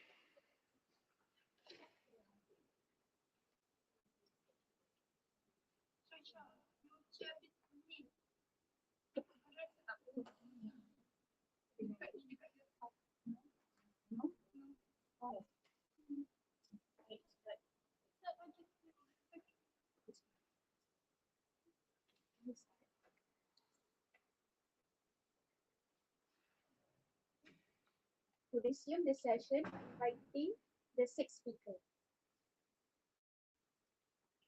Okay, Assalamualaikum and a very good morning to everyone. My name is Nur Ala binti Ahmad Sudian. Today I will be presenting regarding my study entitled Factors Contributing to IPG KDRI BISMP TESOL June 2021-2026 Teacher Trainee Struggles in Speaking English in the ESL Classroom. Next. First thing first is the background of the study. Speaking skill incorporates language to communicate verbally in various contexts that can be improved through the learning process. As we know, English language has become a global language that has been widely used between the people all over the globe. So it is essential for every people to master English skill as well as English speaking skills so that it won't lead to language barriers. According to ZELP 2016, for ESL students, the most essential skill in learning English courses is speaking skills because it exhibits their competency in the English language. In the context of my study, TESOL teacher trainees who will be produced as English teachers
in the context of my study, TESOL teacher trainees who will be produced as English teachers need to apprehend various skills, especially speaking skills, because they will be needing speaking skills when they are giving instructions in the teaching and learning process when they become a teacher later. Gibbons 2015 also stated that the struggles faced by the TESOL teacher trainees in speaking English occur because of their incompetence in speaking English and because of their lack of academic oral practice.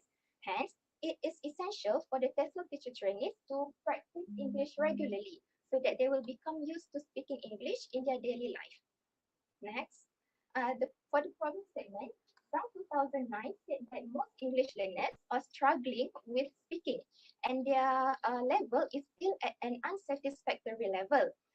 This is because learning English takes more than just understanding English words and it takes more than just understanding the grammatical structures. Moreover, How and Moyet 2019 said that ESL learners are unable to speak in English well due to their internal and external factors that they encounter during the learning process. The existence of this factor in the TESOL teacher trainees will eventually obstruct their English comprehension. So they will not be able to speak in English proficiently. Lastly, Banu and Nishanti 2017 stated that ESL learners are also unable to express their opinions accurately and they constantly making simple mistakes because of the struggles in speaking English. which will impact their confidence and will impact their professional status when they start teaching in the future. Next.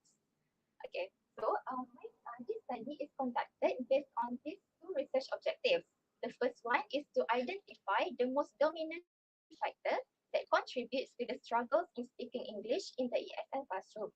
And the second one is to identify the difference between male and female IPG KDRI, PIS, and TESOL teacher trainees struggles in speaking English in the ESL classroom.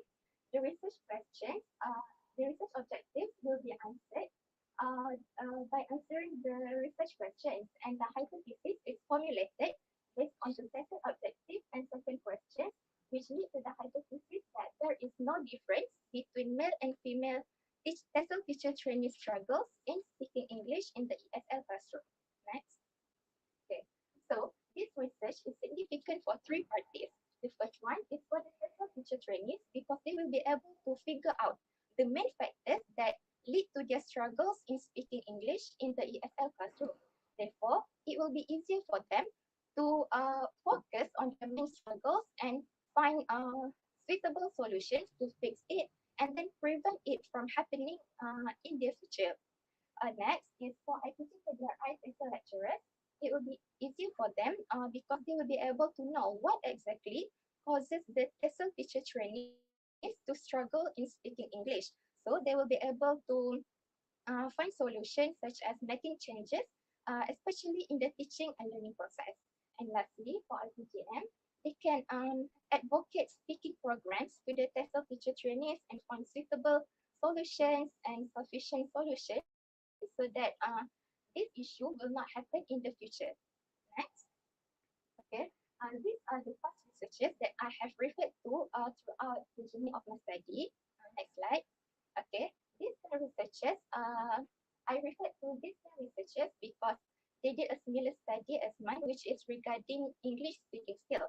To sum up, the findings for all studies, they obtained that the psychological, social, environment, and also linguistic are the main reasons that the ESL learners are struggling in speaking English.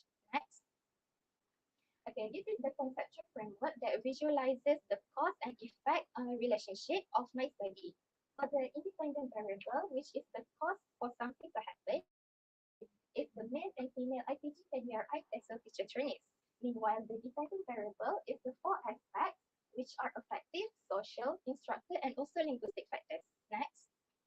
Okay, this study is conducted by using quantitative research approach and design, which is survey.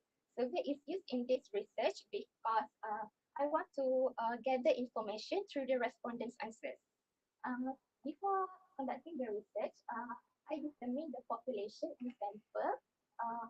The population is 126 IPG KDRI PISMP TESOL June 21-26 teacher trainees, and the sample is 97 respondents from the whole population according to Fuji and Morgan sampling table. For the sampling method, I utilized purposive random sampling because according to World Food Program 2009, purposive random sampling method, the findings for it can be generalized to the whole population, and it can prevent bias sampling, and also it can increase the quality of my study, and why it is utilized in my study. Next. For the instrument, the questionnaire is taken from a study by Sigma and Acetera 2016, which originally consists of 35 items broken down into 5 aspects. However, after revision and pilot study, 9 items were omitted because of their accessibility with the context of the topic, which leaves the questionnaire with only 26 items with 4 aspects, which are affective, social, instructor, and also linguistic factors. For validity, it is used in this study to determine the validity of my questionnaire, which was obtained through an expert from JPPI in IPG KDRI. And as for the reliability, it is used during the pilot study analysis to determine the consistency of my instrument. So the pilot study was conducted on 25 respondents from the whole population, because according to Johansson and Brooks 2009, 25 respondents are sufficient for a pilot study. Therefore, as a result, overall conduct alpha value for my instrument turns out to be 0.74, which is considered an acceptable value according to Earth Spreadsheet et al. 2015. Next. Okay, these are the procedures that I have been following closely throughout the process of my study. The first step is by finding a questionnaire related to the research topic. And then I determine the population and sample based on their homogeneity and suitability with the context. And then I obtain permission and instrument validation from JPPI. Then I conduct pilot study to determine the reliability. After that, I proceed with distributing the questionnaire in Google Form to the respondents through WhatsApp. And lastly, the data is collected and analyzed using SPSS. Next. Okay, after obtaining the data is analyzed by using two ways. The first one is by using descriptive analysis, which is utilized to answer research question 1. The mean value for each construct or each factor is analyzed to see which factor receives the highest mean. This is because the higher mean value one factor receives, it means the respondents agree that that particular factor is the most problematic factor. If you can see in this 5-level mean score interpretation table, it shows what level of mean score is considered very low, low, moderate, high, and very high. Next is inferential analysis, which is utilized to answer research question 2.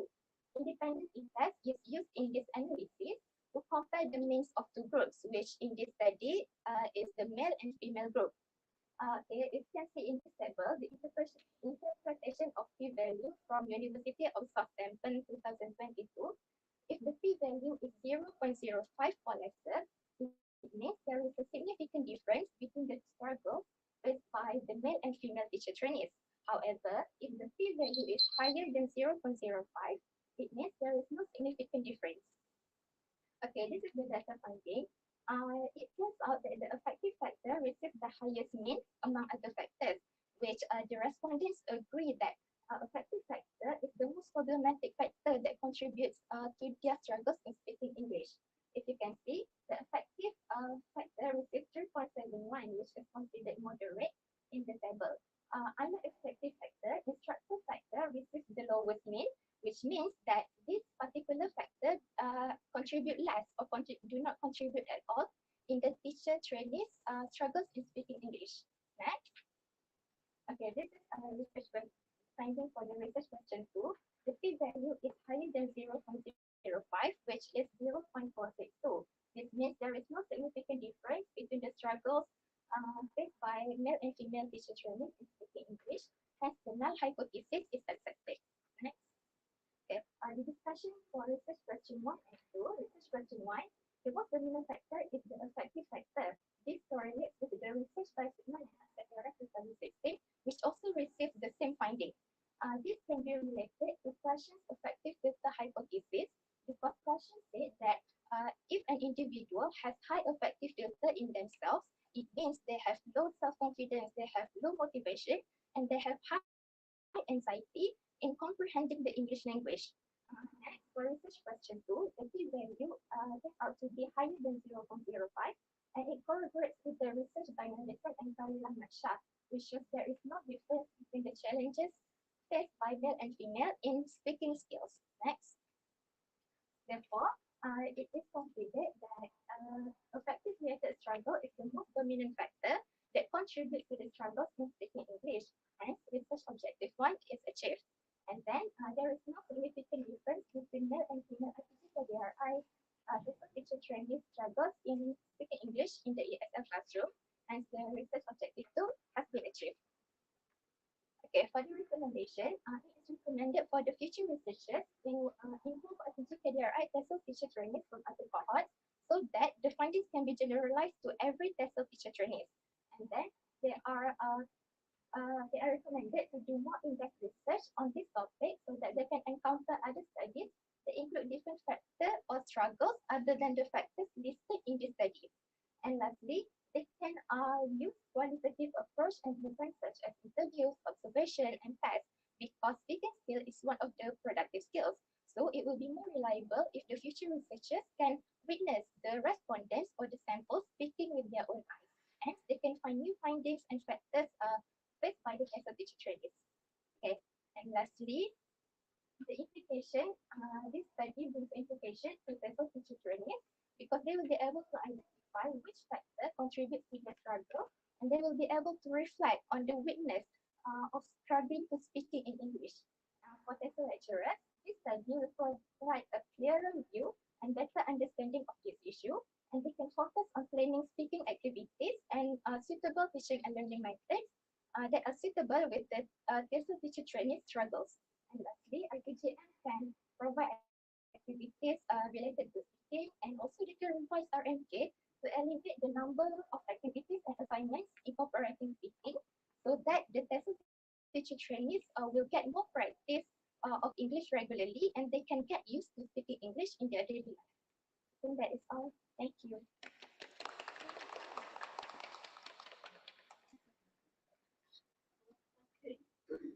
Amira, one question for me. That is research question one, right? Yes. That is the most dominant factor that that contributes to the struggles in speaking English, right? Yes. So your finding said that the effective factor is your finding, right? That the effective factors are fear of making mistakes, that loss of confidence, shyness, and rarely talking in English. That is the factors. Then it is aligned with the correlates, right? Aligned with findings by Rusuzila. What about the finding by Sutman and Sakira? Is it the same? Yes, it is the same. It says that the affective factor, which is can also be known as psychological factor, it influences. It is related to an individual's inner feelings, such as the emotion, the anxiety, and their fear. Okay, do you find any other factors? No. I did find it is about culture, but I think it is not suitable to be done in our context. Not suitable to be done in your Because I think these factors that I included in my instrument is more suitable than that factor. So, and I think it is more related to our TESOL teacher trainees. Okay, means that you don't find any other factors that extra factors that are more than Effective. Rosizila and also Sutman.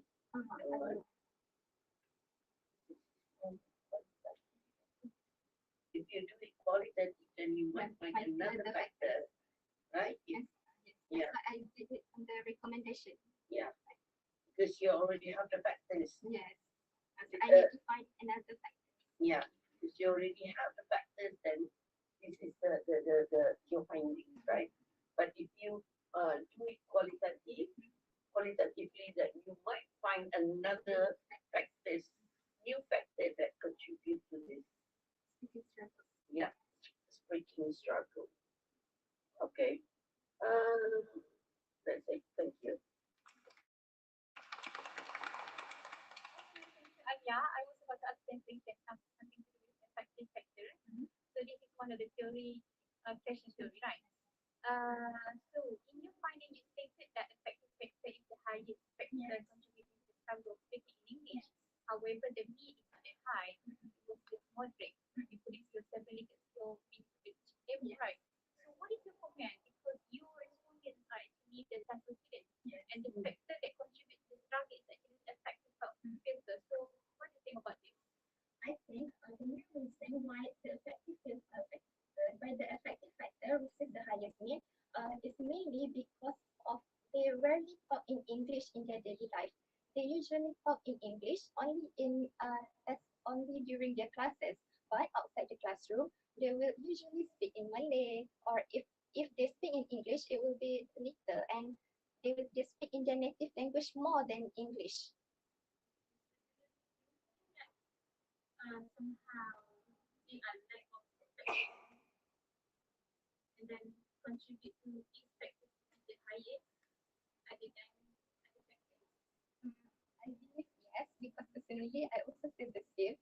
I usually feel afraid to talk in English. You're not. Yes, but in a feelings, I feel that I am scared to talk in English because of my grammatical structures and so on. So I believe the same happens to other TESOL teacher trainees. They become more aware of their grammatical structures and their linguistic factors and so on.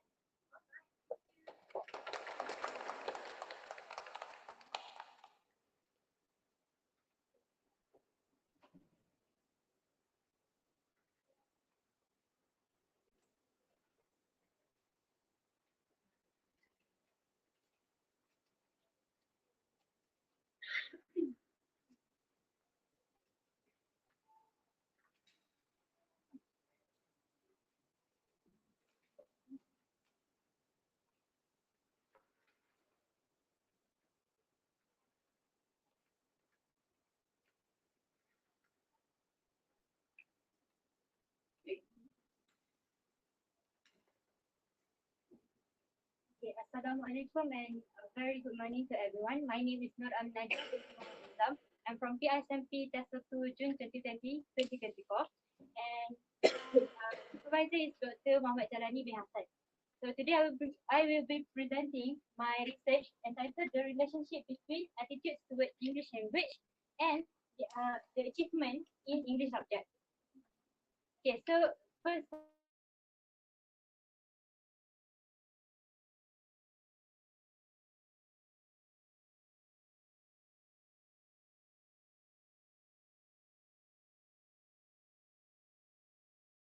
understanding.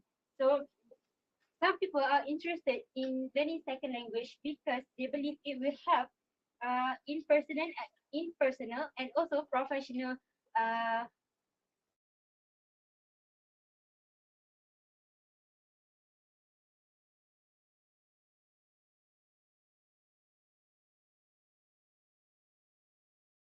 despite not being the uh, national nation official language. English is widely used in Malaysia. So English has been an integral part of Malaysia history since the British colonial rule in the 18th century.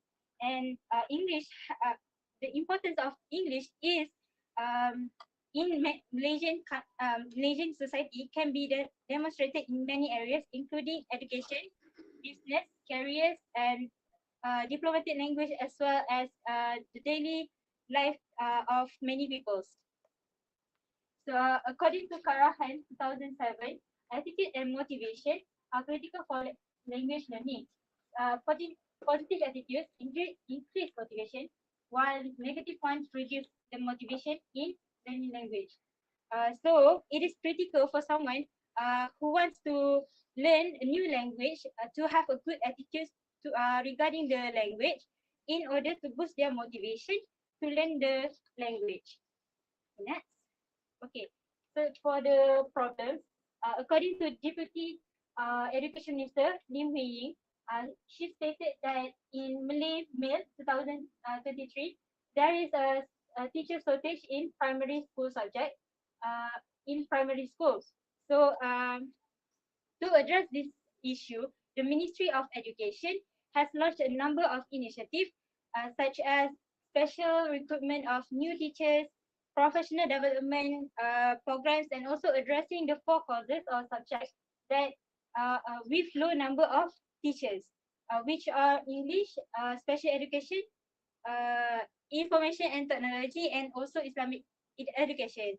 Despite this effort, the shortage of English educators in school has led to the non-TESOL teachers to teach this subject even though it was not their major or minor during their studies. As a result, the non-TESOL teachers need to have a solid knowledge and also understanding of this subject. So back to the statement by Karahan 2007, attitude is the critical aspect in language learning. Language learning, right? So if the non-TESOL teachers have negative attitudes towards the English language, it will be difficult for them to adapt and to teach the language, the subject effectively. So this is why I think it is important to find out the teacher trainees attitudes.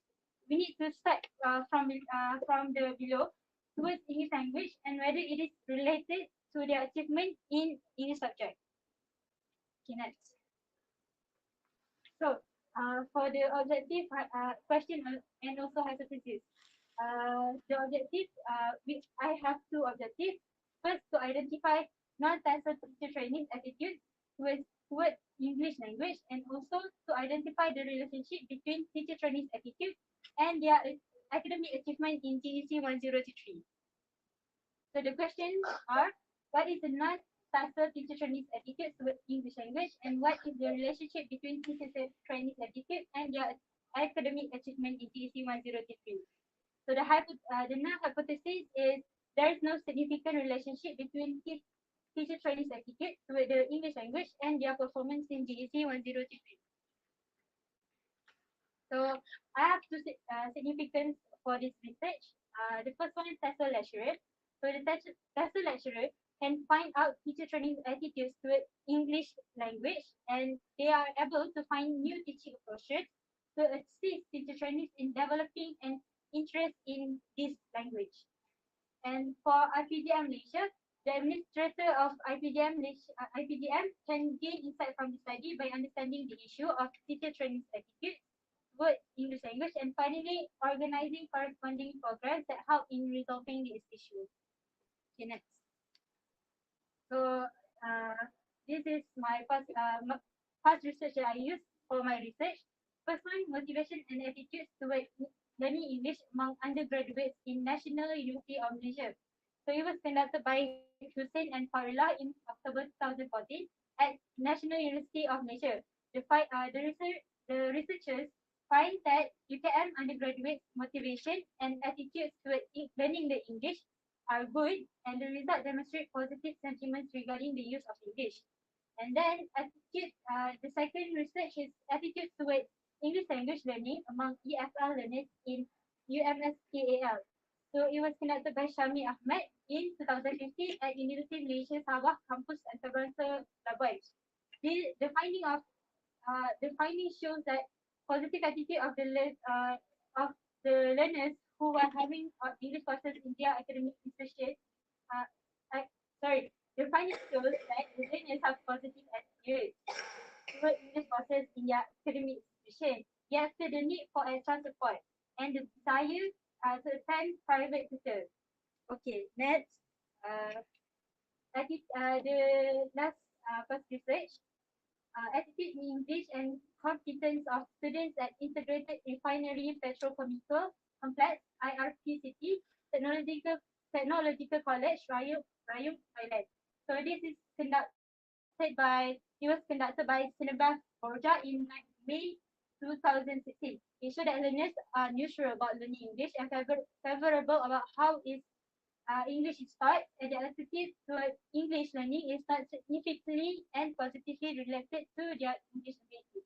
So the conclusion for my past research, okay, from the finding of past research and most studies, from the finding of past research, most studies only examine the attitude of university students or English language learner towards the English language.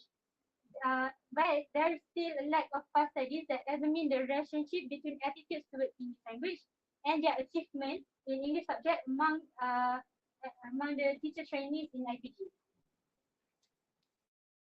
So for the methodology, for my research, the first one, research design, I use quantitative method using survey research, and the population is from PISMP Bahasa Melayu June 2022-2027.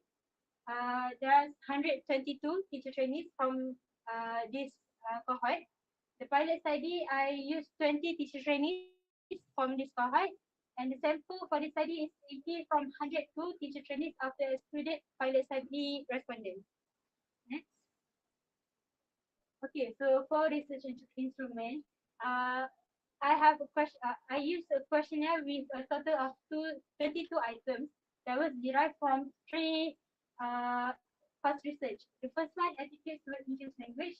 learning among EFL learners at UMSKAL Syamil Ahmad 2015, and the impact of students' attitude toward English language on academic achievement, Clark R. Collected 2018, students' attitude toward English language learning and academic achievement, a case of business students in Punjab, Samaroh 2014. So according to China 2018, the length of a typical online survey is 15 to 20 questions, which will take respondents 3 to 5 minutes to complete. This is to maintain the respondent concentration and engagement. Okay. Oh, this is to, oh, it's okay lah. Okay, so for the data collection procedure, there is I first gathered the topic related questionnaire to serve as research instrument, and then uh, I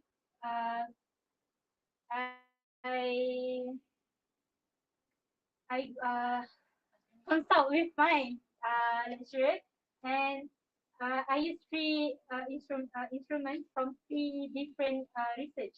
So and then I I distribute.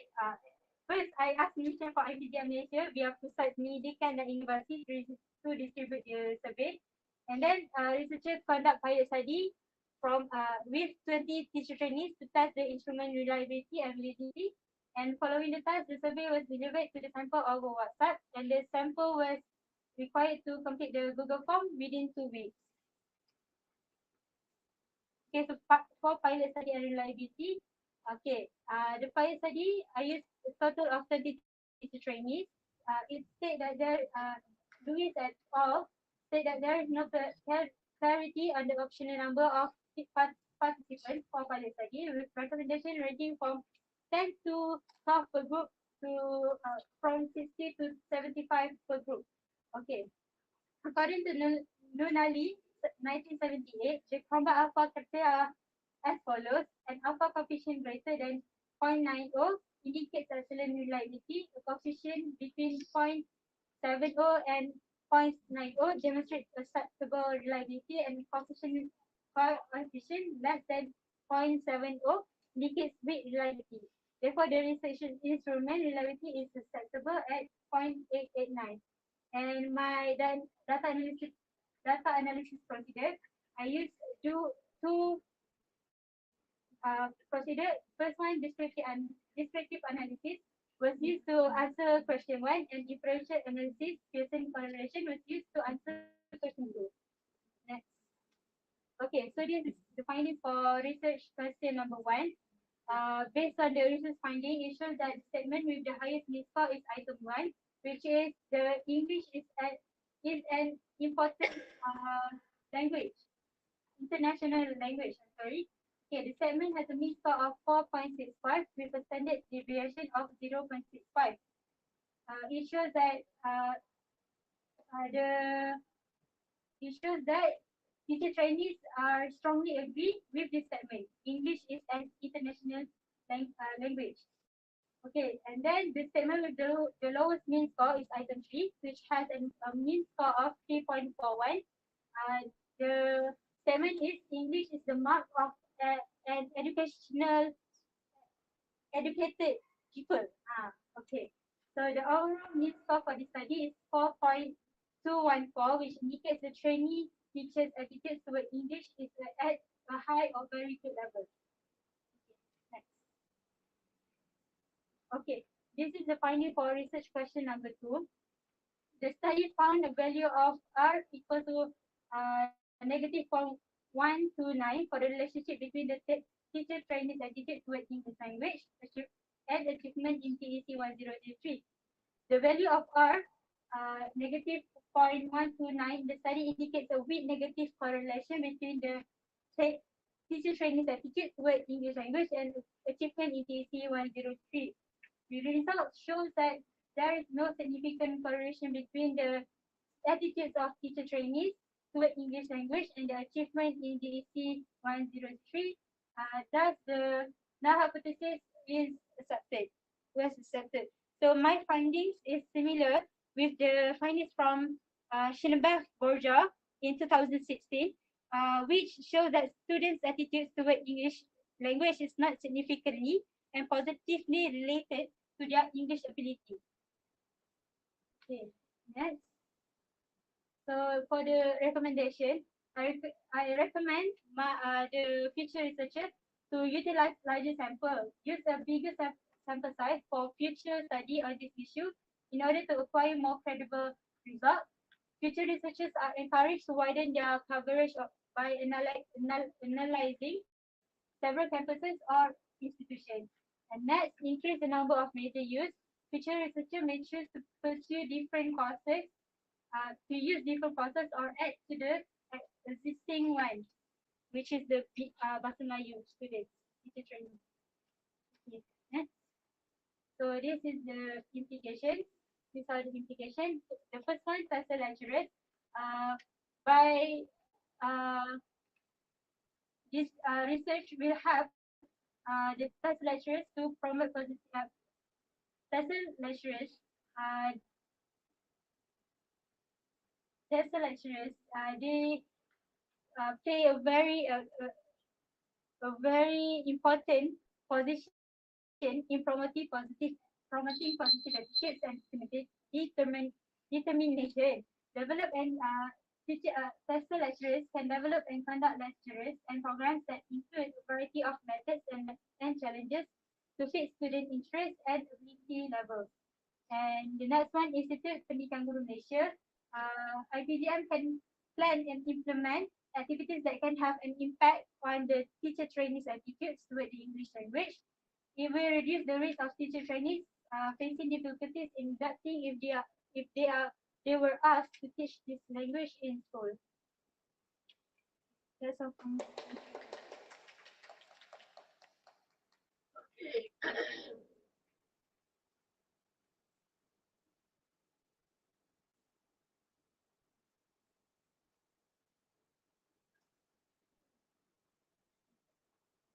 Okay, Ami, thank you very much.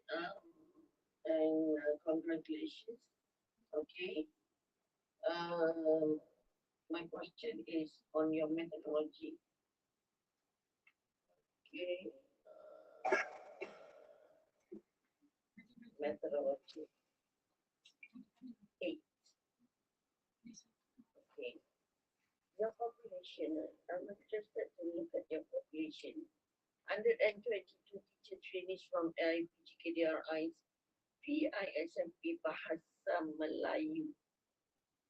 Why Bahasa Melayu? Actually, I use purposive random sampling. So actually, the population is the non-TESOL teacher trainees. So Yeah, because okay, my question is that why do you focus on Bahasa Melayu and not on other majors? Maybe the mix of Bahasa Melayu, some on Bahasa Melayu, some from PSV, some from by okay, why only on focus on Bahasa Melayu? Because there are all sorts of majors in our campus, right? Not only on Bahasa Melayu. So if you choose other majors too, you might have and a different perspective, right? Because not only Bahasa Melayu teachers will teach English when they go to school, but also even ustads also need to teach English, right? So according to the from Assembly, I already stated that Deputy Minister of Education already said that the 4 courses with a low number of teachers, is English, Islamic education, social, what else? Special education, and also information and technology. So if I uh, I can I I believe that the probability of BM Bahasa Melayu students, teacher trainees to teach English um, in the school is higher than the probability of Islamic education. So that's why. Well, Islamic education is one of the top shortage, right? Okay, and then I think my suggestion later for maybe for all of you, maybe for you to not only focus in Bahasa Melayu, because Bahasa Melayu also actually the shortage of teachers is to do in 2023. Okay, what the recent one also shortage of Bahasa Melayu. Okay, teachers. So I think my suggestion is that for maybe for later you expand that, not only focus on Bahasa Melayu teachers. That's why in my recommendation, I hope that future researcher will include other courses too for if they use this topic. That shouldn't be in your recommendation, but it should be in your publication. Yes. Okay. Okay, thank you so much, Ami. Sometimes if your slides are very wordy, and it turn out that you turn out to be, you do a lot of slide reading. So I was like, I try to focus when you try to, I lost focus. Okay, because of too many words. So you are the only one who did, you're the only one who look for the relationship here. Because most, oh, you did as well? Oh, you did? Not yet. Oh, Choose the last one. yeah, Lisa, don't worry, this will come. So my question is, why you have to choose to look for the differences, like how your friends did? The differences between gender. You're looking for the differences how the title should. During the proposal, research proposal, I have 3 questions. And the last one is the comparison between female and male lah, female and male. But Dr. J suggests I only take 2 because it will be difficult for me to do the 3 questions. How is the guys no significant relationship between those two genders in terms of how your finding? There is no significant relationship, right? Yes, no significant relationship between the attitudes of teacher trainees and their achievement. Because your respondents were very young again. Do you think that somehow the first institution think that it has positive attitude on the what is it? On English language. So do you think that they can make a connection if they teach English because they have positive attitude? Other than positive attitudes, the teachers need to have a better knowledge and understanding of the language itself. So I think to be a good English teacher, the teachers need to oh my goodness to balance the attitudes and also the knowledge. So they need to have the Both of them. Both of them. It is they only connect.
Assalamualaikum warahmatullahi wabarakatuh. My name is Nur Emilia Natasha binti Isha and I am from Class 2 PISNP June 2020-2024 intake. As for today educational research seminar, I will be presenting to you about my research entitled Teacher Trainees Perceptions of the Importance of a Lecturer's Nonverbal Communication to their Motivation in Learning English. As is aligned with the Malaysia educational policies, English has been made a mandatory subject at all education levels. Therefore, study proves that one of the success of language learning is through motivation. And according to Webster 2010, one method of motivating students is through teacher communication. Okay, there are two variables of communication, which are verbal communication and non-verbal communication. However, non-verbal communication aspects are often overlooked in the domain of language teaching and learning. This is according to UCRIM 2006. And it also has been supported by Richardson and Watt that the study shows second language learning relies on motivation, which is connected to the non-verbal cues that facilitate learning in the school. And as essential in the school context, non-verbal communication issues in the higher education institution are also crucial nowadays. Therefore, a research regarding this issue has been conducted. Okay, let's take a look at the problem statement. According to Bamberu 2017, poor communication and engagement between teachers and students will impede the effective communication and it will eventually lead to demotivation. And in the same study, it has been profound that teachers' non-verbal communication has a positive impact on the students' language motivation, and it is also supported by Megawati 2020 that the students are unable to fully understand messages through verbal communication due to their limited vocabulary. When the students are not understand the context that the teachers give, it will be difficult for them to achieve the language objective. And Chaudhry 2012 also believed that the non-verbal communication aspect in the teaching are often overlooked, despite the fact that 75% to 90% of messages are conveyed non-verbally based on the previous research. Okay. There are three research objectives, which are the first one, to find out the teacher trainees' perceptions of the importance of a lecturer's non-verbal communication to their motivation in learning English. The second one is to find out the most significant construct of lecturers' non-verbal communication that influences the students' motivation in learning English. And the last one is to identify the difference in perception between male and female teacher trainees on the importance of a non-verbal communication to their motivation in learning English. And as for the research questions, it formulated based on the research objective. And the null hypothesis is there is no difference, significant difference in perception on the importance of lecturers' non-verbal communication to their motivation in learning English. Okay, moving on to the significance of the research. IPG Bahasa Melayu teacher trainees are able to reflect on what extent non-verbal communication affect their motivation in learning English. And furthermore, IPG TESOL lecturers also can review the issue and develop more effective non-verbal communication in the lectures in the future context. And as for IPG administrators, they can investigate the issue and endorse the awareness of the importance of non-verbal communication in English teaching. Okay, there are a total of 10 related past research that can be concluded in this study, which are 6 from overseas context and another 4 is from local context. And the both of overseas and local research have a certain similar topic regarding educators such as teachers and lecturers non-verbal communication and the influences to the motivation for learning. And based on the synthesis both of the research from overseas and local context, most educators non-verbal communication significantly influence students' motivation in for learning. And it can also be concluded that teacher and lecturers' nonverbal behaviors affect their moods, emotions, confidence, and also the engagement during the teaching and learning. As for the conceptual framework, the independent verbal is IPC KDI Bahasa Melayu Teacher Trainees, which encompasses the male and female teachers. And the dependent verbal is perception on the importance of a lecturer's nonverbal communication with their motivation in learning English, which can be divided into 7 constructs, which is facial expression, kinesics, oculesics, chronomics, physical appearance, paralanguage or vocalics, and also the last one is present. Research methodology is one of the essential aspects in this research, and it can be divided into 4 components. The first component is research design. This research design is and the chosen population is 101 Bahasa Melayu SIP June 2020, 2024 teachers. And the sampling method used is purposive random sampling, which recommended by Metcons that random and purposive selection of sampling will make a strong inferential statistical inferential, which can be generalized to all of the population. And the amount of sample is 80 respondents. That is based on the KJ of 1970, based on the 101 plus population. Okay, moving on to the research instruments.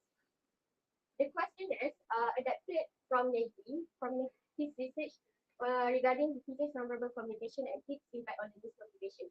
It encompasses 20 items with 7-point Likert scale, which Vincent 2010 said that it is more practical and accurate. And for the validity, it has the instrument has been reviewed and revised by an expert from ICKDRI, JBB.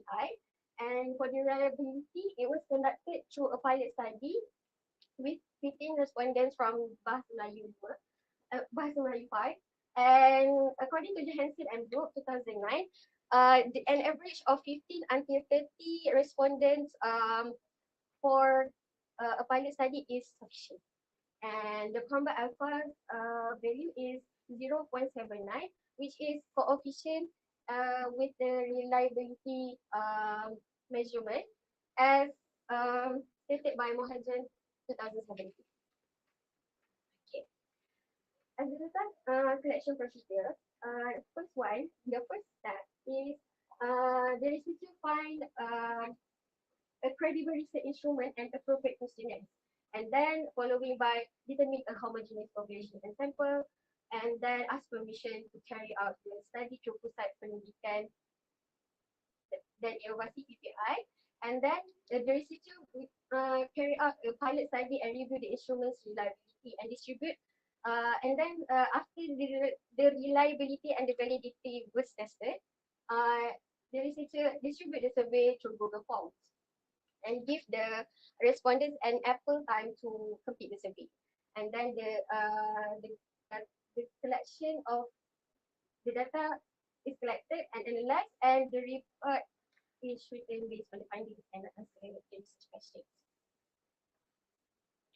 For the data analysis procedure, the data analysis has been undergone through critical steps through the software of Services Package for Social Science, which is SPSS, and it has been utilized 2 methods of analysis, which are descriptive analysis and inferential analysis. Descriptive analysis measure mean, median, mode, frequency, and also standard deviation. It provides answer for RQ1 and 2 by referring the mean interpretation table that was adapted by Salmiah Muhammad Hamid and Unku Nurul Kamal Unku Ahmad 2012. And as for inferential analysis, it measures the p-value of significance to tip in the column of the p-test. It compares means between 2 groups, which are the male and the female, and provide answer for the research question, the third research question by referring to Andrew 2016, which p-value indicate the lower value of 0.05 indicate that is significant in perception, and the greater amount of 0.05 means that there is no significant difference in perception. And for the research question findings, the first research question findings, it has been measured through an analysis of all of the 20 items each. And it can be concluded that overall perception mean is 5.96, which indicate very high level of perception, which means the teacher reflection on the importance of lecture nonverbal communication to their motivation in English is positive. And for the research question number 2, it represents the analysis of 7 constructs in the of the nonverbal communication, which coordinate construct demonstrate the most highest mean 6.51 compared to other constructs. And based on the table, the coordinate mean construct, all of the items indicate very high level of mean. And following the coordinate construct is spatial expression, kinetic, physical appearance, kinesis, foreign language, vocalics, and also the last one is foreign language. And for the research findings for RQ3, the p-value is a significant is 0.34, which is greater than 0.05, which indicates that there is no significant difference in perception between male and female teacher Chinese regarding the importance of a lecturer's nonverbal communication to their motivation in learning English. Okay, so for the discussion, the high perception and the positive and high perception corroborate with the findings of previous studies by Nidhi 2009 and Swarni 2020. It can be concluded that educators' nonverbal communication significantly influence their motivation and interest in English, as the result also exhibit a high level of perception level. And as for the proximate construct, it has the highest mean compared to other constructs. Okay, proximites can be defined as spatial behavior between one person to another, which is the space between one person to another. And according to Persani 2021, it can proximate in the social interaction context. Proximate can be very according to the role of language. And if the teachers can make jokes and manage behavior and emotional engagement between the teachers, between the students, it will increase the closer bodily attention between the students. And for the independent t-test, there is no significant difference as the p-value is higher than is greater than 0.05. Okay. It is also correlated with the previous research conducted by Nidhi, where there is no significant difference of perception between male and female on the teacher's nonverbal communication to the motivation in the English. The conclusion on research objective Y, IPG Keadaan Bahasa Melayu Teacher Training during 2024. It has a high and positive perception on the importance of a lecturer's nonverbal communication to the motivation in learning English. And it is aligned with Mehrabian's 1939 theory and also Gardner 1980, as Mehrabian said that 93% of communication relies on nonverbal and communication to convey information efficiently, thereby providing effective communication between the interlocutors. And effective communication between lecturers and the students can stimulate natural interest, which can lead to which can cultivate the integrative motivation of the students.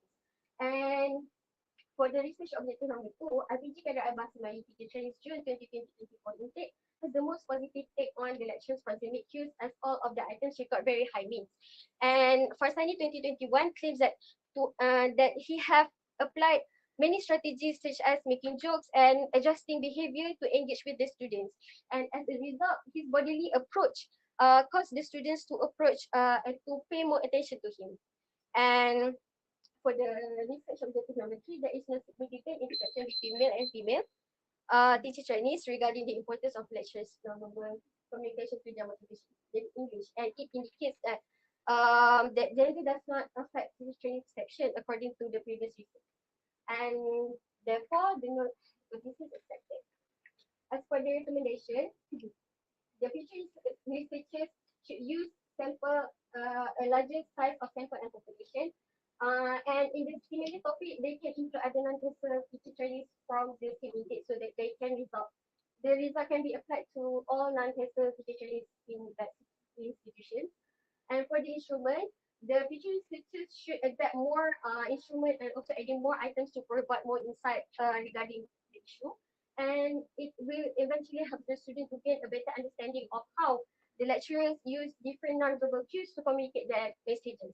And for the stakeholders, it is recommended for them to endorse specific training and courses regarding nonverbal communication for all of the lecturers, and it will eventually help all the educators understand the needs of the students better and create learning environments that are more inclusive. And lastly, for the implication, this study impact Bahasa Melayu teacher trainees as they become more aware about the importance of educators' nonverbal communication. And they should take into account this issue as well because they will become educators in the future contact. And for the lecturers, and then the study also impact the lecturers teaching English language subject because due to the fact that English is a mandatory subject at all education level, these subjects are classified as generic subjects, and the lecturer in charge may come from other department other than English department. So the educators who are skilled in using nonverbal actions effectively will be able to improve students' cognitive as well as their study.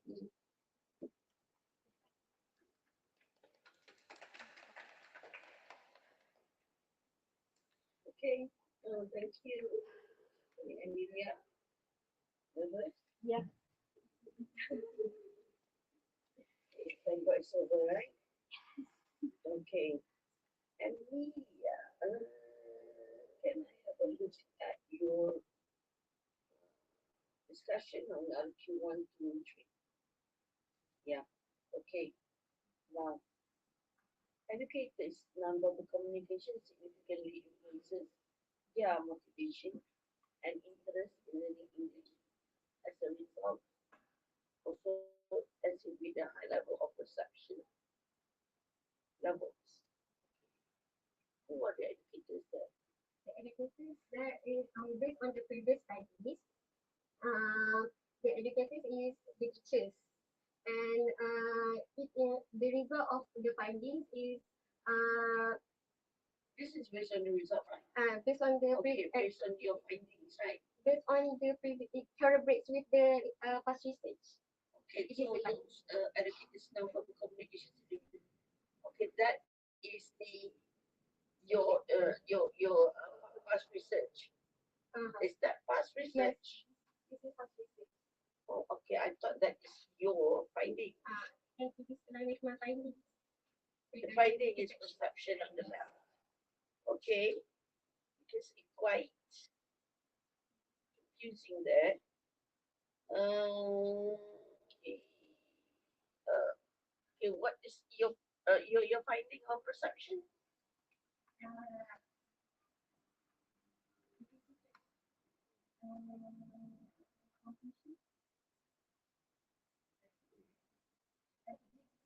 Personally, teacher training student has a high and positive perception in the importance of the cues number communication, as the mean value is indicate very high level of perception. Okay, can you elaborate more there on the non-verbal communication?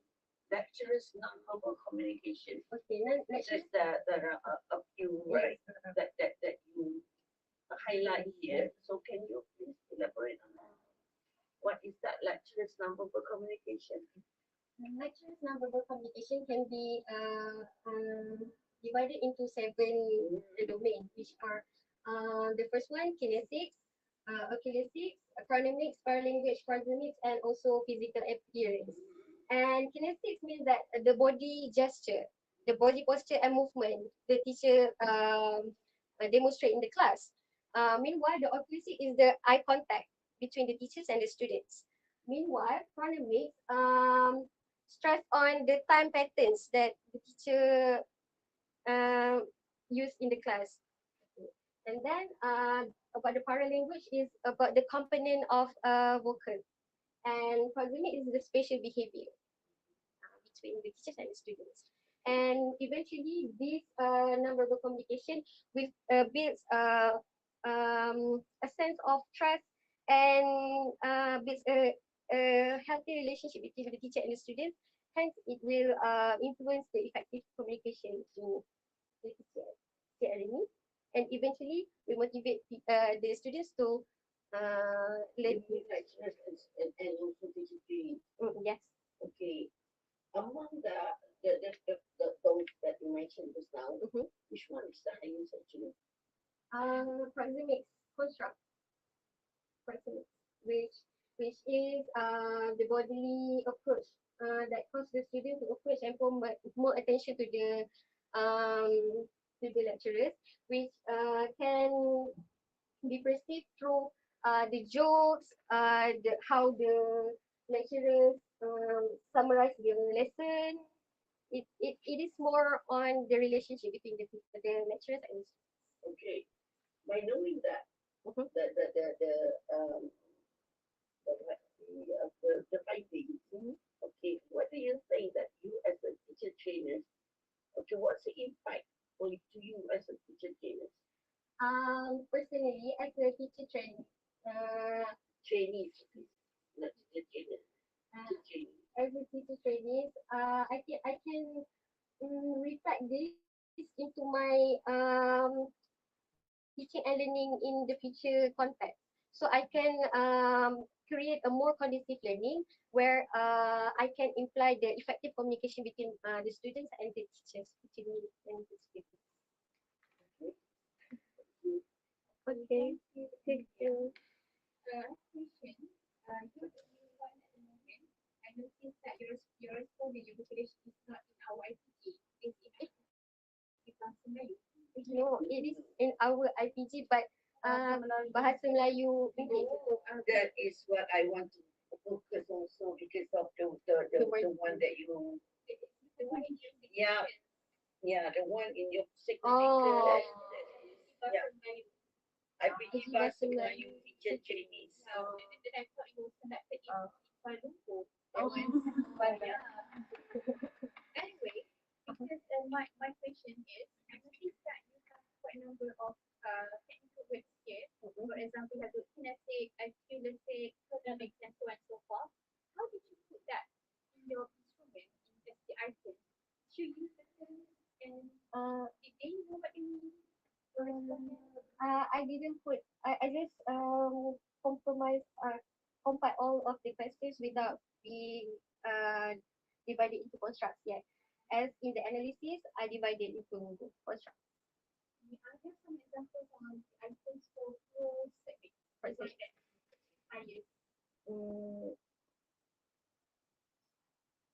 So these are the list of the items in the present construct.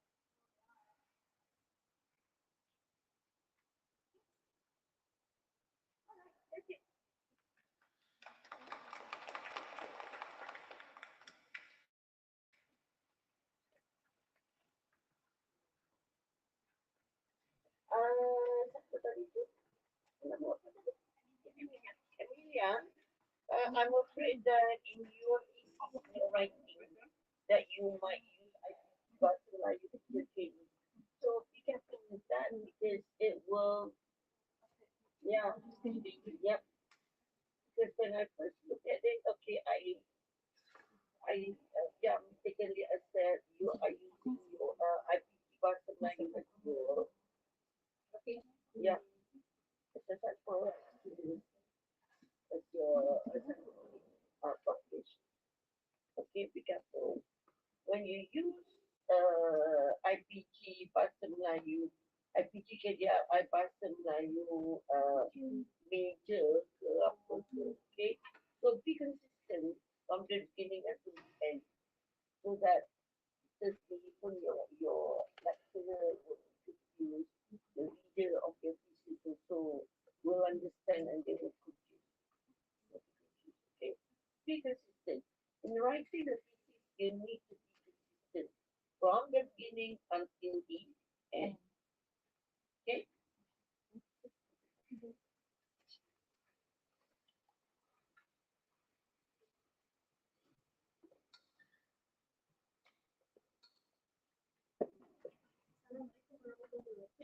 I would like to extend the warmest greetings to our panelists here and to the other presenters and also the members of the audience.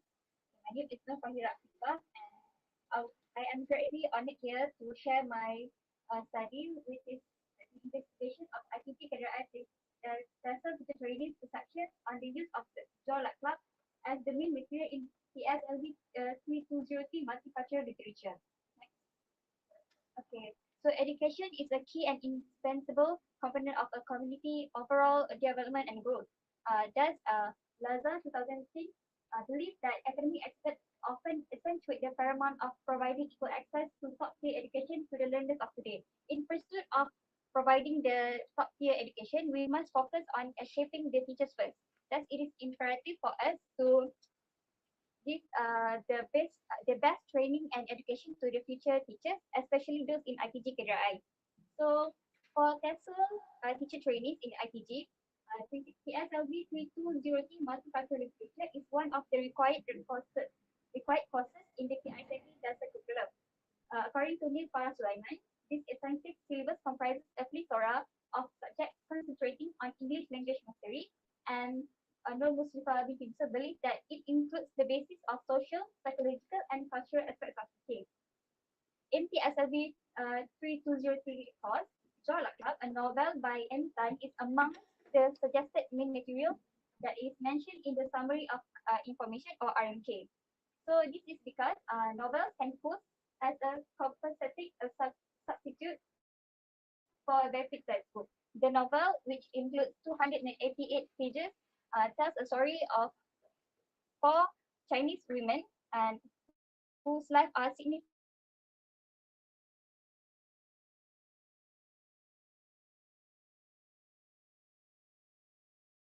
so some experts of the education advocated that novels are suitable for textbooks.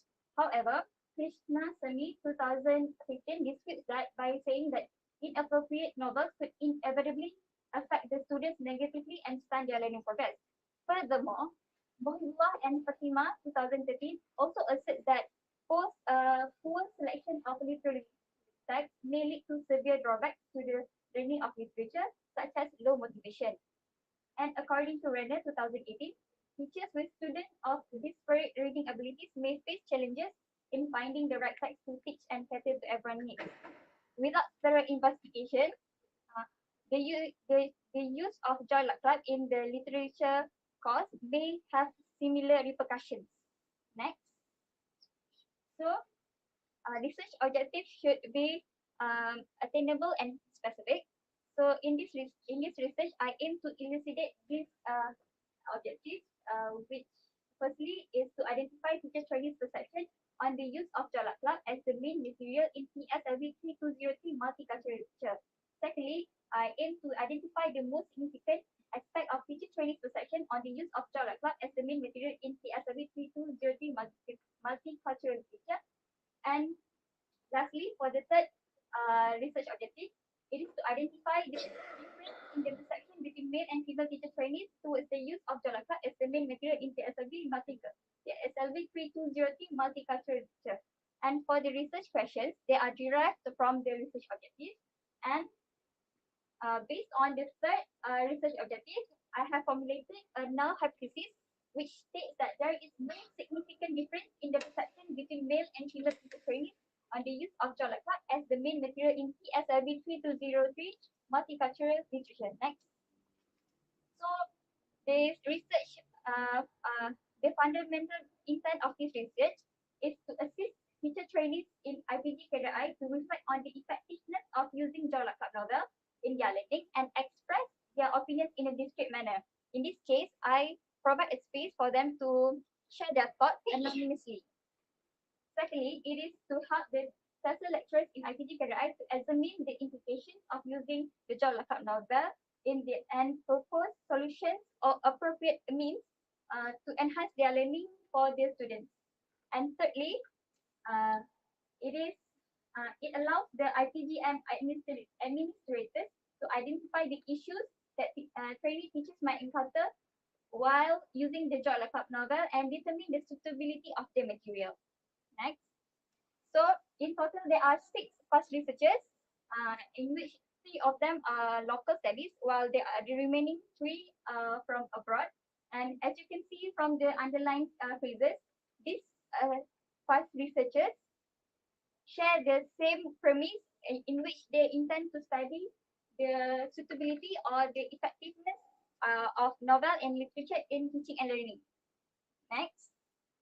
So for the theory that I have employed in my research is the question input hypothesis, especially the compelling comprehensible input hypothesis in 2018, which is a theory that emphasizes the importance of providing learners with language input that is both comprehensible and compelling. So comprehensible here means that the language input is understandable, while compelling means that the input is both interesting and engaging. Secondly, conceptual framework provides the researcher to view the problem holistically and find whether the different components are interconnected with each other. So for the independent variable of my study, it is the IPG KDI TESOL June 2020-2024 intake teacher training session. Meanwhile, the dependent variable is the use of Jolak Club as the main major divided into 5 different constructs, which is first as a textbook, secondly, language proficiency, next, cultural awareness, and then personal growth, and lastly, challenges. Next. So, due to the limited time available for the study, I have employed quantitative survey research design, and according to Logan 2023, it involves collecting a numerical data through structured questionnaires or surveys. As for the population, it consists of the June 2020-24 intake, ranging from TESOL 1 until TESOL 4, which sums up into a total of 70 teacher trainees, excluding the researcher. And if you refer to the clergy and Morgan sample table from 1970, for a population size of 70 people, there should be a 59 samples, which in my case are randomly selected to participate in the research. Meanwhile, the remaining 11 have participated in the pilot study. And out of those 59, 46 were females, while only 13 are males. Next. So for the research instrument that I have administered in my research, it consists of 27 items questionnaire that has the Likert scale of 5 points, ranging from strongly agree to strongly disagree. This is by the recommendation of Sakdev and Verma in 2004, which states that 5 points Likert scale minimizes frustration level and increases response rate. So all of the items are adapted from 3 different instruments, in which 2 of them are abroad and 1 local. And for section B, it was adapted from SAI. Section C, D, E are from Alvin Muhammad Hassan and Zaitun Farid Hassan. And section F is from Noraisha Intan Osman et al. 2015. So after formulating the questionnaire, I have conducted a reliability test, which is by conducting Cronbach Alpha test. And according to table 2018, a Cronbach alpha value that ranges from 0.76 until 0.95 indicates a high level of reliability. In this case, my instrument has garnered 0.84 value of Cronbach alpha, which indicates that the instrument is highly reliable and can be used in the study. Next. So for data collecting procedure, firstly, I find interesting topic and the research objective, questions, and hypotheses. Next, followed by that, I formulate the questionnaire based on past research, and then I submit a application to IPJM to circulate the questionnaire via Jabatan Perancangan Penyelidikan dan Pengembangan JBI, and then a pilot study with 11 respondents are executed to validate the reliability of the instrument. And then the questionnaire are distributed and the responses are gathered within 2 months. And lastly, the gathered data are analyzed using SPSS. Next. So for data analysis, the first 2 research objectives are analyzed descriptively using mean and standard deviation. And then the mean score are interpreted using the mean score interpretation table by Jawiyah Daki et al. And as for the third research objective, it is analyzed using t-test, and the t-test are then compared with the t-test interpretation table by University of Southampton. That indicates that the value, that if the p-value is lower than 0.05, then there is a significant difference. However, if the p-value surpasses 0.05, it indicates that there is no significant difference. Next, for the data finding for research question 1, all of the items are computed into one variable, which is perception, and then the mean and standard deviation are analyzed. And according to my data, the perception has accumulated 4.04, which is a high level of agreement according to Jawiyah Daki et al. 2015. Based on this finding, it can be concluded that the respondents have a relatively high positive perception of the use of Jolak Club as the main material in PSLV 3203 multicultural literature. Next, as for the second research objective, which is to find the most significant aspect, the mean and standard deviation are analyzed by the constructs.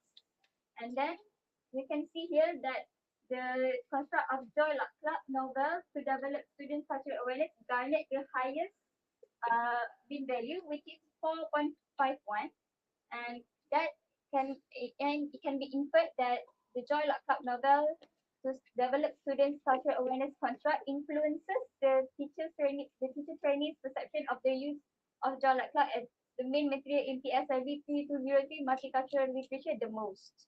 Next, and for the last research question, after conducting the t-test, the p-value that is reported is 0.79, which surpasses 0.05. And according to University of Southampton, the p-value indicates that there is no significant difference in the perception between male and female teacher trainees towards the use of Jola Club as the main material. And then, hence, the null hypothesis is accepted. Okay, next, for the discussion, for research question 1, which indicates the highly positive perception among the respondents, the discovery corroborates with science finding which students express a positive perception towards the use of novel in their learning. Next, for research question 2, the finding of Joy Luck Club novel to develop student cultural awareness as the most significant aspect, aligned with the study of Abin Muhammad Hassan and Zaitan Farid Hassan that states that students' perceptions of learning about culture through literature classes had the highest mean score, indicating that this cultural construct significantly influences the students. And then lastly, for the t-test, the outcome is similar to a study by Jamiah Baba which contends that there is no significant difference in the perception between male and female in towards the use of novel in literature classes. Okay, for the conclusion, this will relate back to the theory used. So for research objective 1, based on my findings, the George Club novel confirms to the Prussian's comprehensible input theory that language acquisition will occur optimally when the input is slightly more advanced than the learner's current level, especially if the input is interesting and compelling. So, based on the gathered responses, the respondents believe that the use of Jalak Club have increased their proficiency and developed their language skills. And next, for research objective 2, Jalak Club novel cultural elements motivates learners and increases their active involvement in material aligning with Prussian compelling and comprehensible input theory. This finding indicates that the students appeal to the cultural elements, specifically the Chinese theme in the Joy Luck Club. And then lastly, the Joy Luck Club can be equally beneficial for both male and female trainees in facilitating their learning of multicultural literature, which is aligned with ZO 2019. Okay, so for the implication, firstly, the teacher trainees are able to identify which aspect of the Joy Luck Club novel is the most significant in their learning, in which, from my study, the most teacher trainees are inclined towards the cultural aspect of literature. Next, for the TESOL lecturers, so the TESOL lecturers are able to identify the cultural elements that motivate students the most, and with that information, they are able to develop effective teaching strategies using the Joy Luck Club novel. And then for IBGM administrators, they can continue to issue and use the Joy Luck Club novel as a main material in the course. Next. And then lastly, for recommendations, I propose to the future researchers to employ a different research design. For example, to employ a case study, which is a qualitative research design, as they can obtain a more comprehensive findings by viewing it from a different angle. And next, for the sample size, the future researchers should incorporate larger population involving teacher training from other IPG campuses across the nation, because it will mitigate the outliers and thus resulting in a more accurate findings. And lastly, for the research instrument, in order to achieve a higher quality of research, the researcher should also use a more recent and relevant instrument, because it will help them into drawing conclusions that are more consistent with the latest academic settings. That is all. Thank you very much. Okay.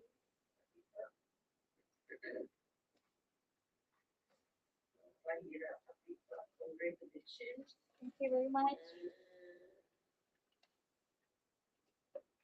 Actually,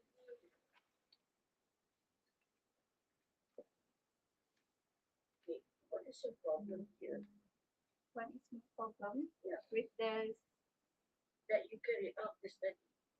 or like I said in the problem statement, I want to find out why did IPG Career I in specific choose to use because in the summary of information they are okay, there are several examples or materials that can be used in the multicultural literature. However, in IPG Career it opted for Joy Luck Club. So I want to find out whether it is the best option and whether it is effective to use it to teach the teacher trainees. I don't see the problem actually. I don't see the problem. So what's the problem here? Because why would you favor one over another? I want to see whether the the the the decision, the choice has backed up And also what's the gap? the gap between. Yeah, research gap. Can you rephrase that question? Like if you find any study, we say that the joy luck club is not a good choice, so that could be one of the gaps of the study. If you find any study that you like, Oh, I didn't find anything that that undermines the effectiveness of Joy Club itself, because there aren't many of the research that has done it uh, over that topic. So that's why I intend to search why would among all the other options would one be chosen. Uh, so Okay. The gap here could be what Ms. Martin just mentioned just now. Okay, maybe because of other studies I've done on Joy Luck Club, and then you find out that it is something is not good about that, means that that is not a good choice of literature material to be used. And also I found that the problem is kind of vague. Yeah, vague. So I'm not sure of how you write it in your thesis. And and Ms. Fatin also find the same thing, right?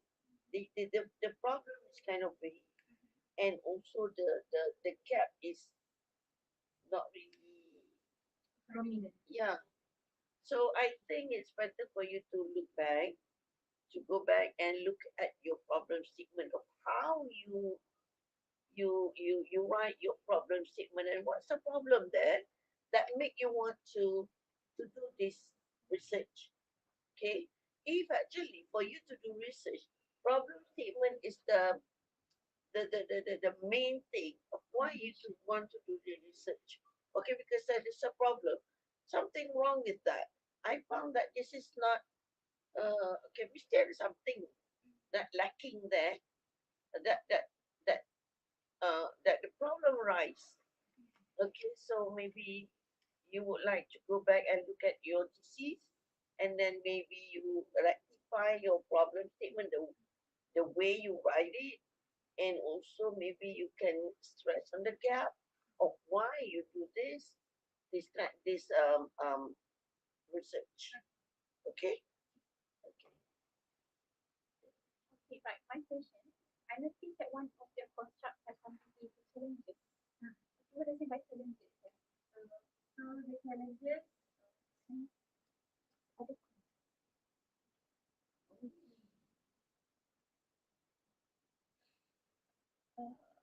These are the challenges. Towards the end of the instrument, I have included this construct which is the challenges, and these are the examples of the session, which is first for the students to respond with their own opinions. But however, uh, these findings, I have recorded it. I have reverse recorded it because these are negative statements. So in order to find an accurate analysis, I have to reverse record it. So Why you formulate your own questioning? no, I adopted from three different instruments from my past research. Because you said here data collecting data collection procedure that is formulate the questionnaire based on past research. So it should that be compile adapt. adapt. Yeah. Okay. So how do you personally find a joy luck club as a material for literature? I did. I have mixed feelings about it. Before I started studying it, I saw it like the thing is about Joy Luck Club is it is a novel that is from abroad, like the perspective of Chinese, American Chinese people. So I find it hard to know to make to have common grounds with the perspective out there. But however, right now I think I like it, and then that's why I asked the other students if they have difficulties when learning Jolak Club, because we in last sem I think we have studied another literature which is more towards the relation context. Apa namanya? What is the name? The one naik motor. Uh, no, the Chinese one.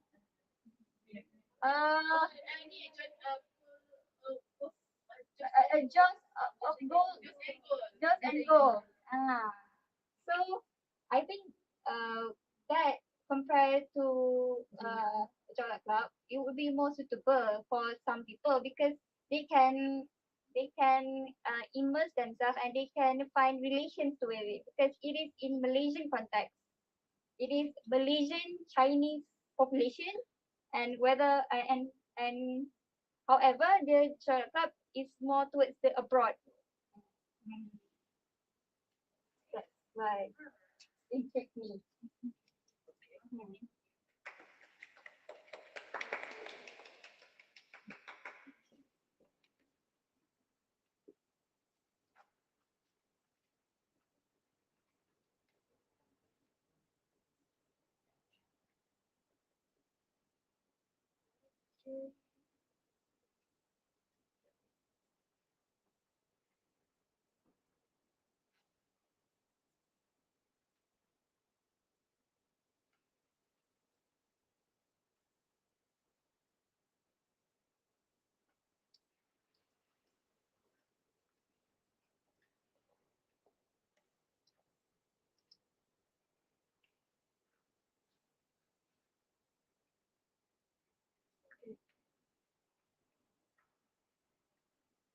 Assalamualaikum warahmatullahi wabarakatuh. So I am the last presenter. My name is Zira Hazira binti Muhammad Mawgud. My supervisor is Dr. Satya, and my research title is the relationship between learning styles and motivation to learn English among PISMP non-TESOL by June 2022. Next. Okay, to begin with, I will start with the background of my study. Based on the list of programs in IPGM website, there are a lot of non-TESOL programs that being offered for the students to take. For example, PI, EM, Sejarah, Seni, and so on. However, meaning that they have a larger population compared to TESOLin. However, according to Due Campo 2020, when all teacher trainees, including non-TESOL students, must possess a thorough understanding of the English language in order to become a good teacher in the primary school. And non-TESOL groups have less exposure, have less academic exposure to English language rather than TESOLin. According to Desi Rahmawati 2022, although English is a simple language, some people may find it difficult to increase their degree of proficiency in relation to their living situation, meaning that non-TESOL groups might feel less motivated compared to TESOLin. According to Lila Susana et al. 2022, students were more likely to achieve better improvement in learning English as a second language when they were well motivated and their learning preference were accommodated proportionally. Next. Okay, next one is problem statement. We know that success in learning language is related with motivation. So according to Tahina and Dana 2013, students who are extremely motivated and have a positive attitude are more likely to succeed than those who lack motivation and display a negative attitude. And according to Udin Kamiludin, 2011, saying that motivation and learning styles are correlated. And according to Paris, Dixon, and Whitson, students' learning styles alone do not guarantee an increase in their learning. Rather, students need to be motivated to put their learning strategies into practice as well to demonstrate their cognition and effort. Meaning that we need to know the suitable learning styles. This is supported by Norizan and Surinda Ali 2022. Having unsuitable and ineffective learning styles during learning session will undoubtedly lead to lower motivation and this lead to lower academic achievement. Next. So this is my research objective. The first one is to identify which motivation type is more dominant in learning English language among the SNP non-TESOL by June 2022. Objective number 2 is to find out which preferred learning style contribute the most in learning English language among the ISMP non-TESOL by June 2022.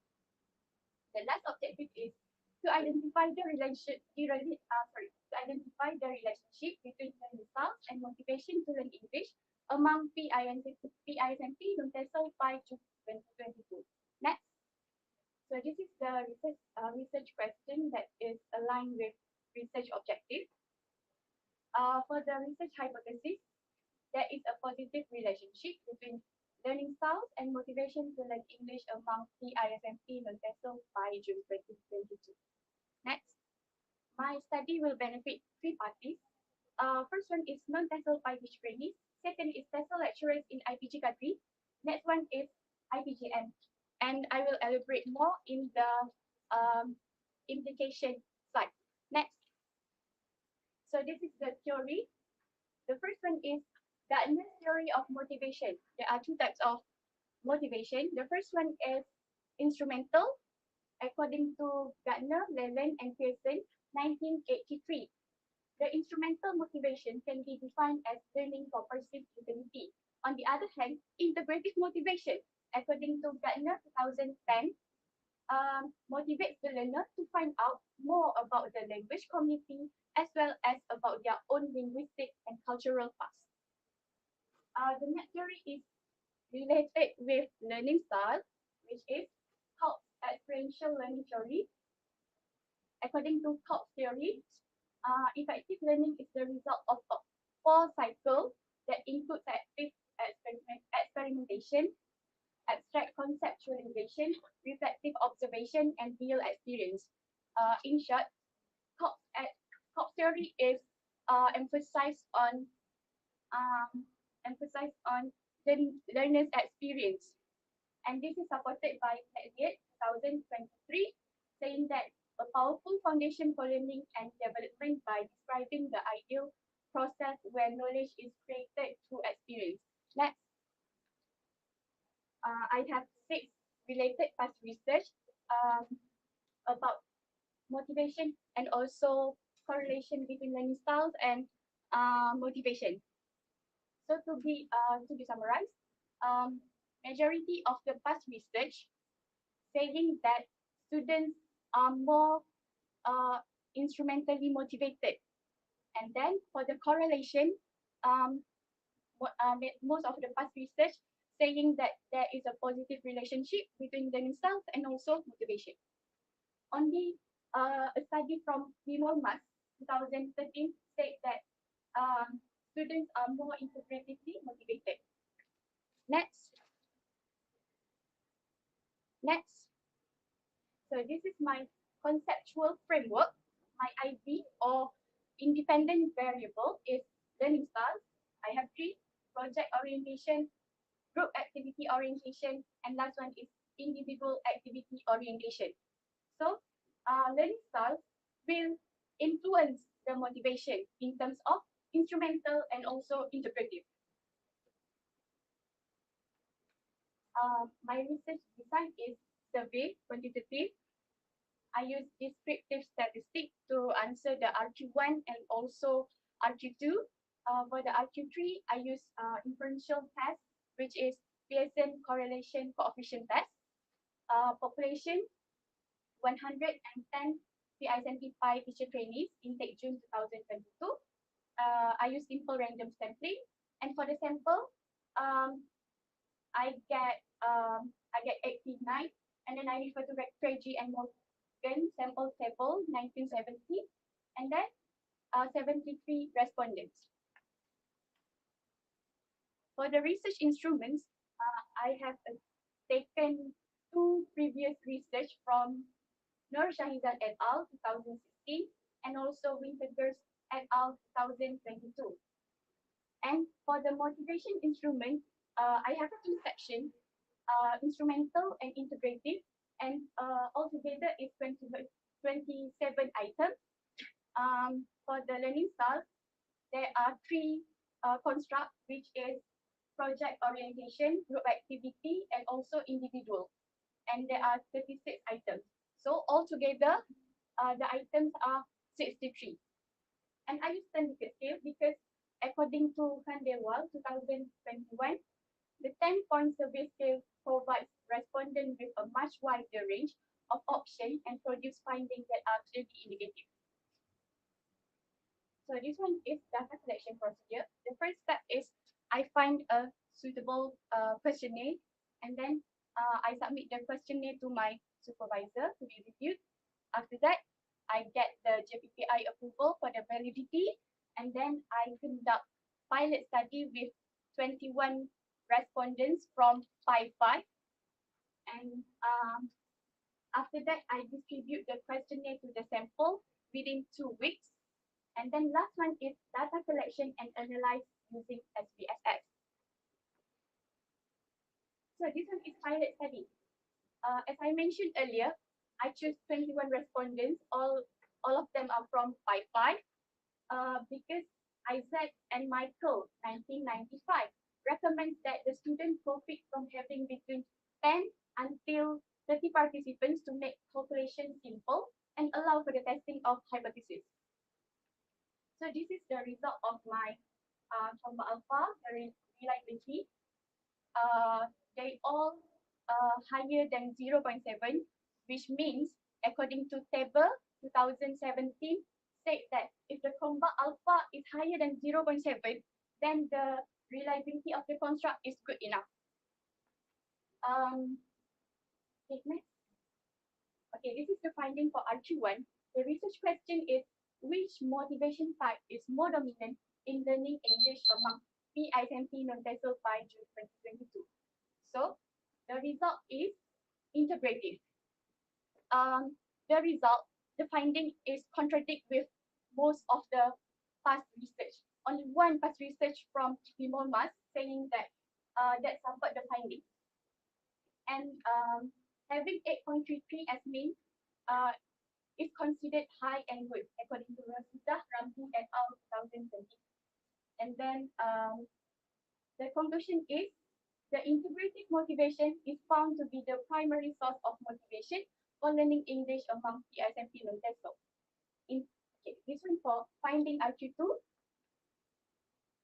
RQ2 is which learning styles contribute the most in learning English language among PISMP non-TESOL by June 2022. The results show that the preferred learning style is group activity orientation, as it has the higher mean, 8.04. Rosida Ramdi et al. 2022 said that having 8.04 as mean is considered high and good. The result is supported from the previous research from Nur Shahizan et al. 2016 entitled English Language Learning, a survey of motivation and preferred activities among engineering students in Polytechnic Sarawak, stated that most preferred activities to learn English are by doing role play, problem-based activities in groups. Next. So this is the finding for RQ3. Is there any correlation between learning styles and motivation to learn English among PISMP non-TESOL by June 2022? So this is the result. Based on the result is there is a positive relationship between learning styles and motivation.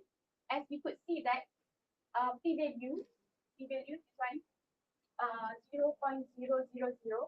According to Pierce 2022, a p-value of 0.05 or less is statistically significant, and the R result is 0.674, which closer to 1. That means the stronger the linear relationship between the two variables. So meaning that the alternative hypothesis is accepted, or there is a positive relationship between learning styles and motivation. Sorry.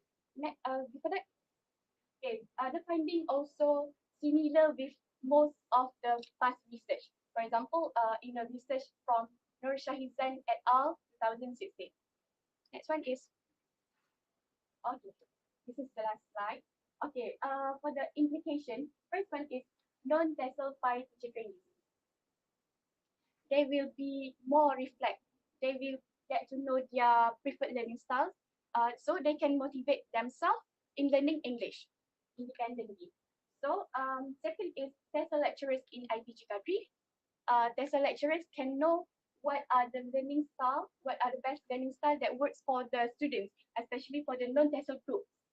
And therefore, the TESOL lecturers can plan better lesson for them. And for the IPGM can do the workshop for the non-TESOL group to increase their motivation to learn English. Last is recommendation. I would like to suggest a few things for the future researcher. First one is utilize larger sample. As now I just only focus on 73 respondent only, and for the 5 students. So perhaps a future researcher can try to utilize various IPG campus. For example, IPG Inzan, IPG Kota Baru. And second one is expand the selection of majors. As now I only focus on one major, which is Pi. Perhaps the future researcher can include other major and compare the result. Last one is widening the research focus. Future researcher can concentrate on other learning styles. We know that learning styles have variety. For example, kinesthetic, visual, and more. And motivation, there are a lot of motivation, such as intrinsic and extrinsic. Meaning that the other factors is can be verified. I think that's all from me. Thank you.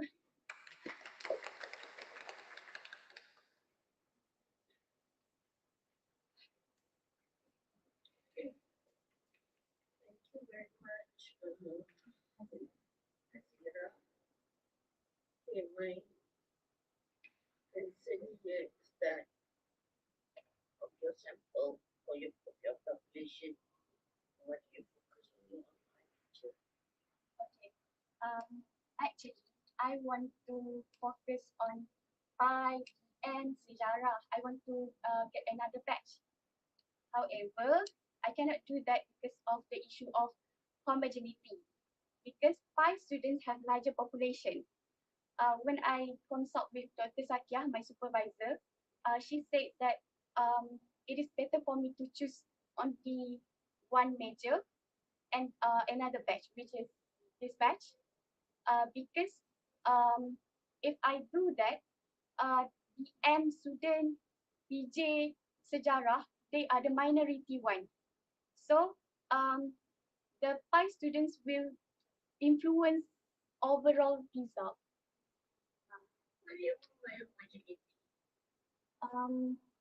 The level of maturity, the level of proficiency in English. Perhaps I can say that perhaps sejarah and PM students are better in English rather than Pi. Is that your assumption?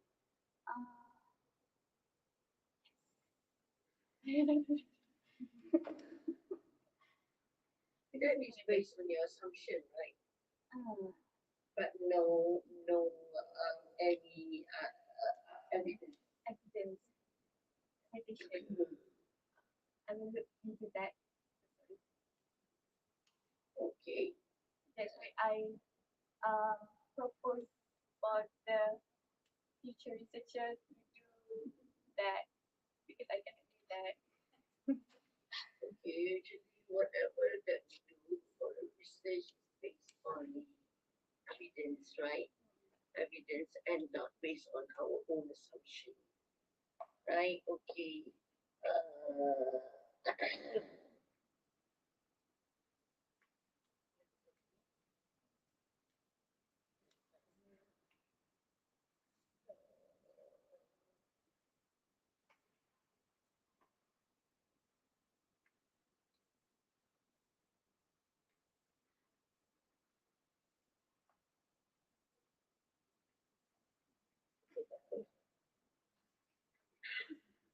Gelak hari ni tak jumpa dah pasal tadi.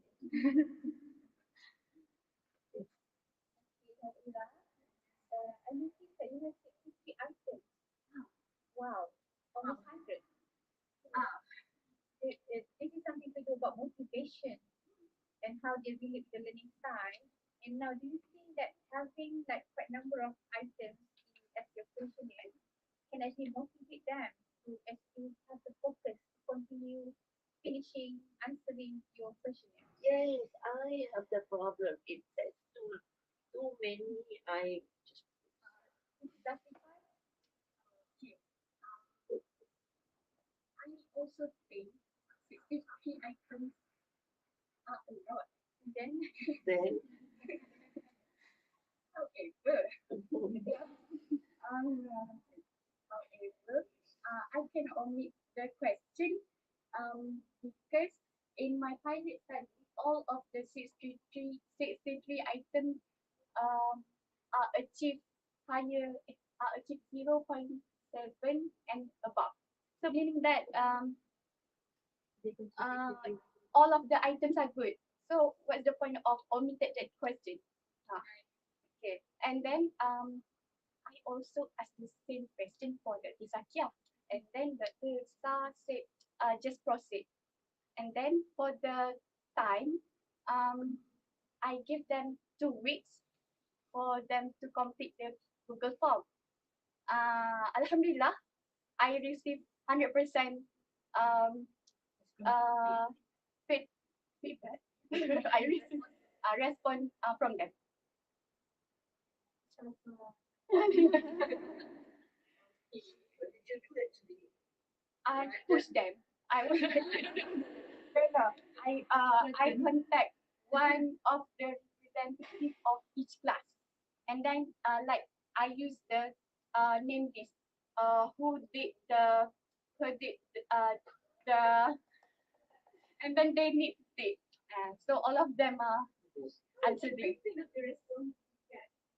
If you did it, it's simply take highest, like all of them, like 7. No, no. Some of them just answer one and two. Meaning that they have no motivation. But to be appreciated or they have no motivation, we can't this study or which one?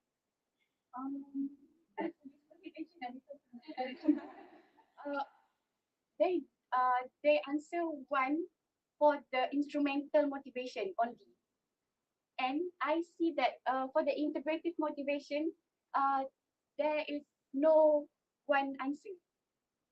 But then we can choose to answer whichever we want. But I choose 10 scale, 1 until 10. And then only for the instrumental motivation that that has the lowest point. They read.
seminar organizers, presenters, and participants, I would like to invite one of the evaluators to announce the best presenter for this room and present the token of appreciation.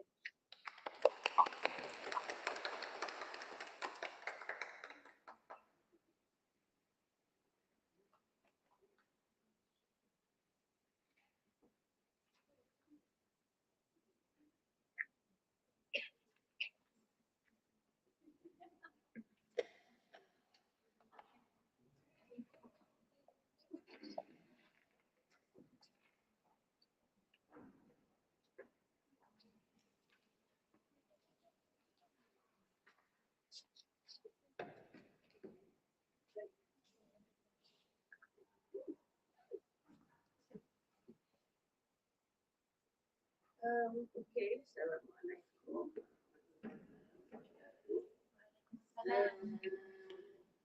I just need to announce, right? Okay. After listening to all your presentations, okay, congratulations anyway to all of you. You made it. So you haven't finished. You're finished with your thesis, right? Writing your thesis. It's just that, of course, you need to make some amendments still. As long as you haven't find, okay, fine, but it is not hardbound yet, then you still need to amend, right? Still need to amend and make sure that whatever that you have written, that you presented, and you what's in your thesis is something that is worth for your juniors to refer to later. Okay, make sure that your thesis is a thesis. Okay, a thesis, so it's worth for your junior to cite later in their thesis, right? And make us the lecturers which you carry the name in your thesis proud of you. Okay, so without further ado, I would like to announce the best presenter for this room. Okay, for this room that we, after discussing with Miss Fatin, we choose Nur Ain Amira.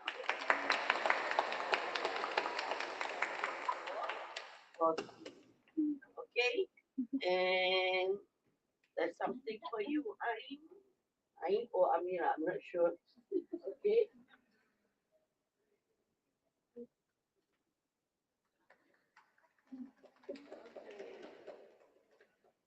Okay, so that's the end of our session today. Okay, good luck. Okay, don't forget to amend your thesis. Okay, whatever that we have a comment, you need to refer to your SV. Okay, refer to your SV again. So thank you very much and have a nice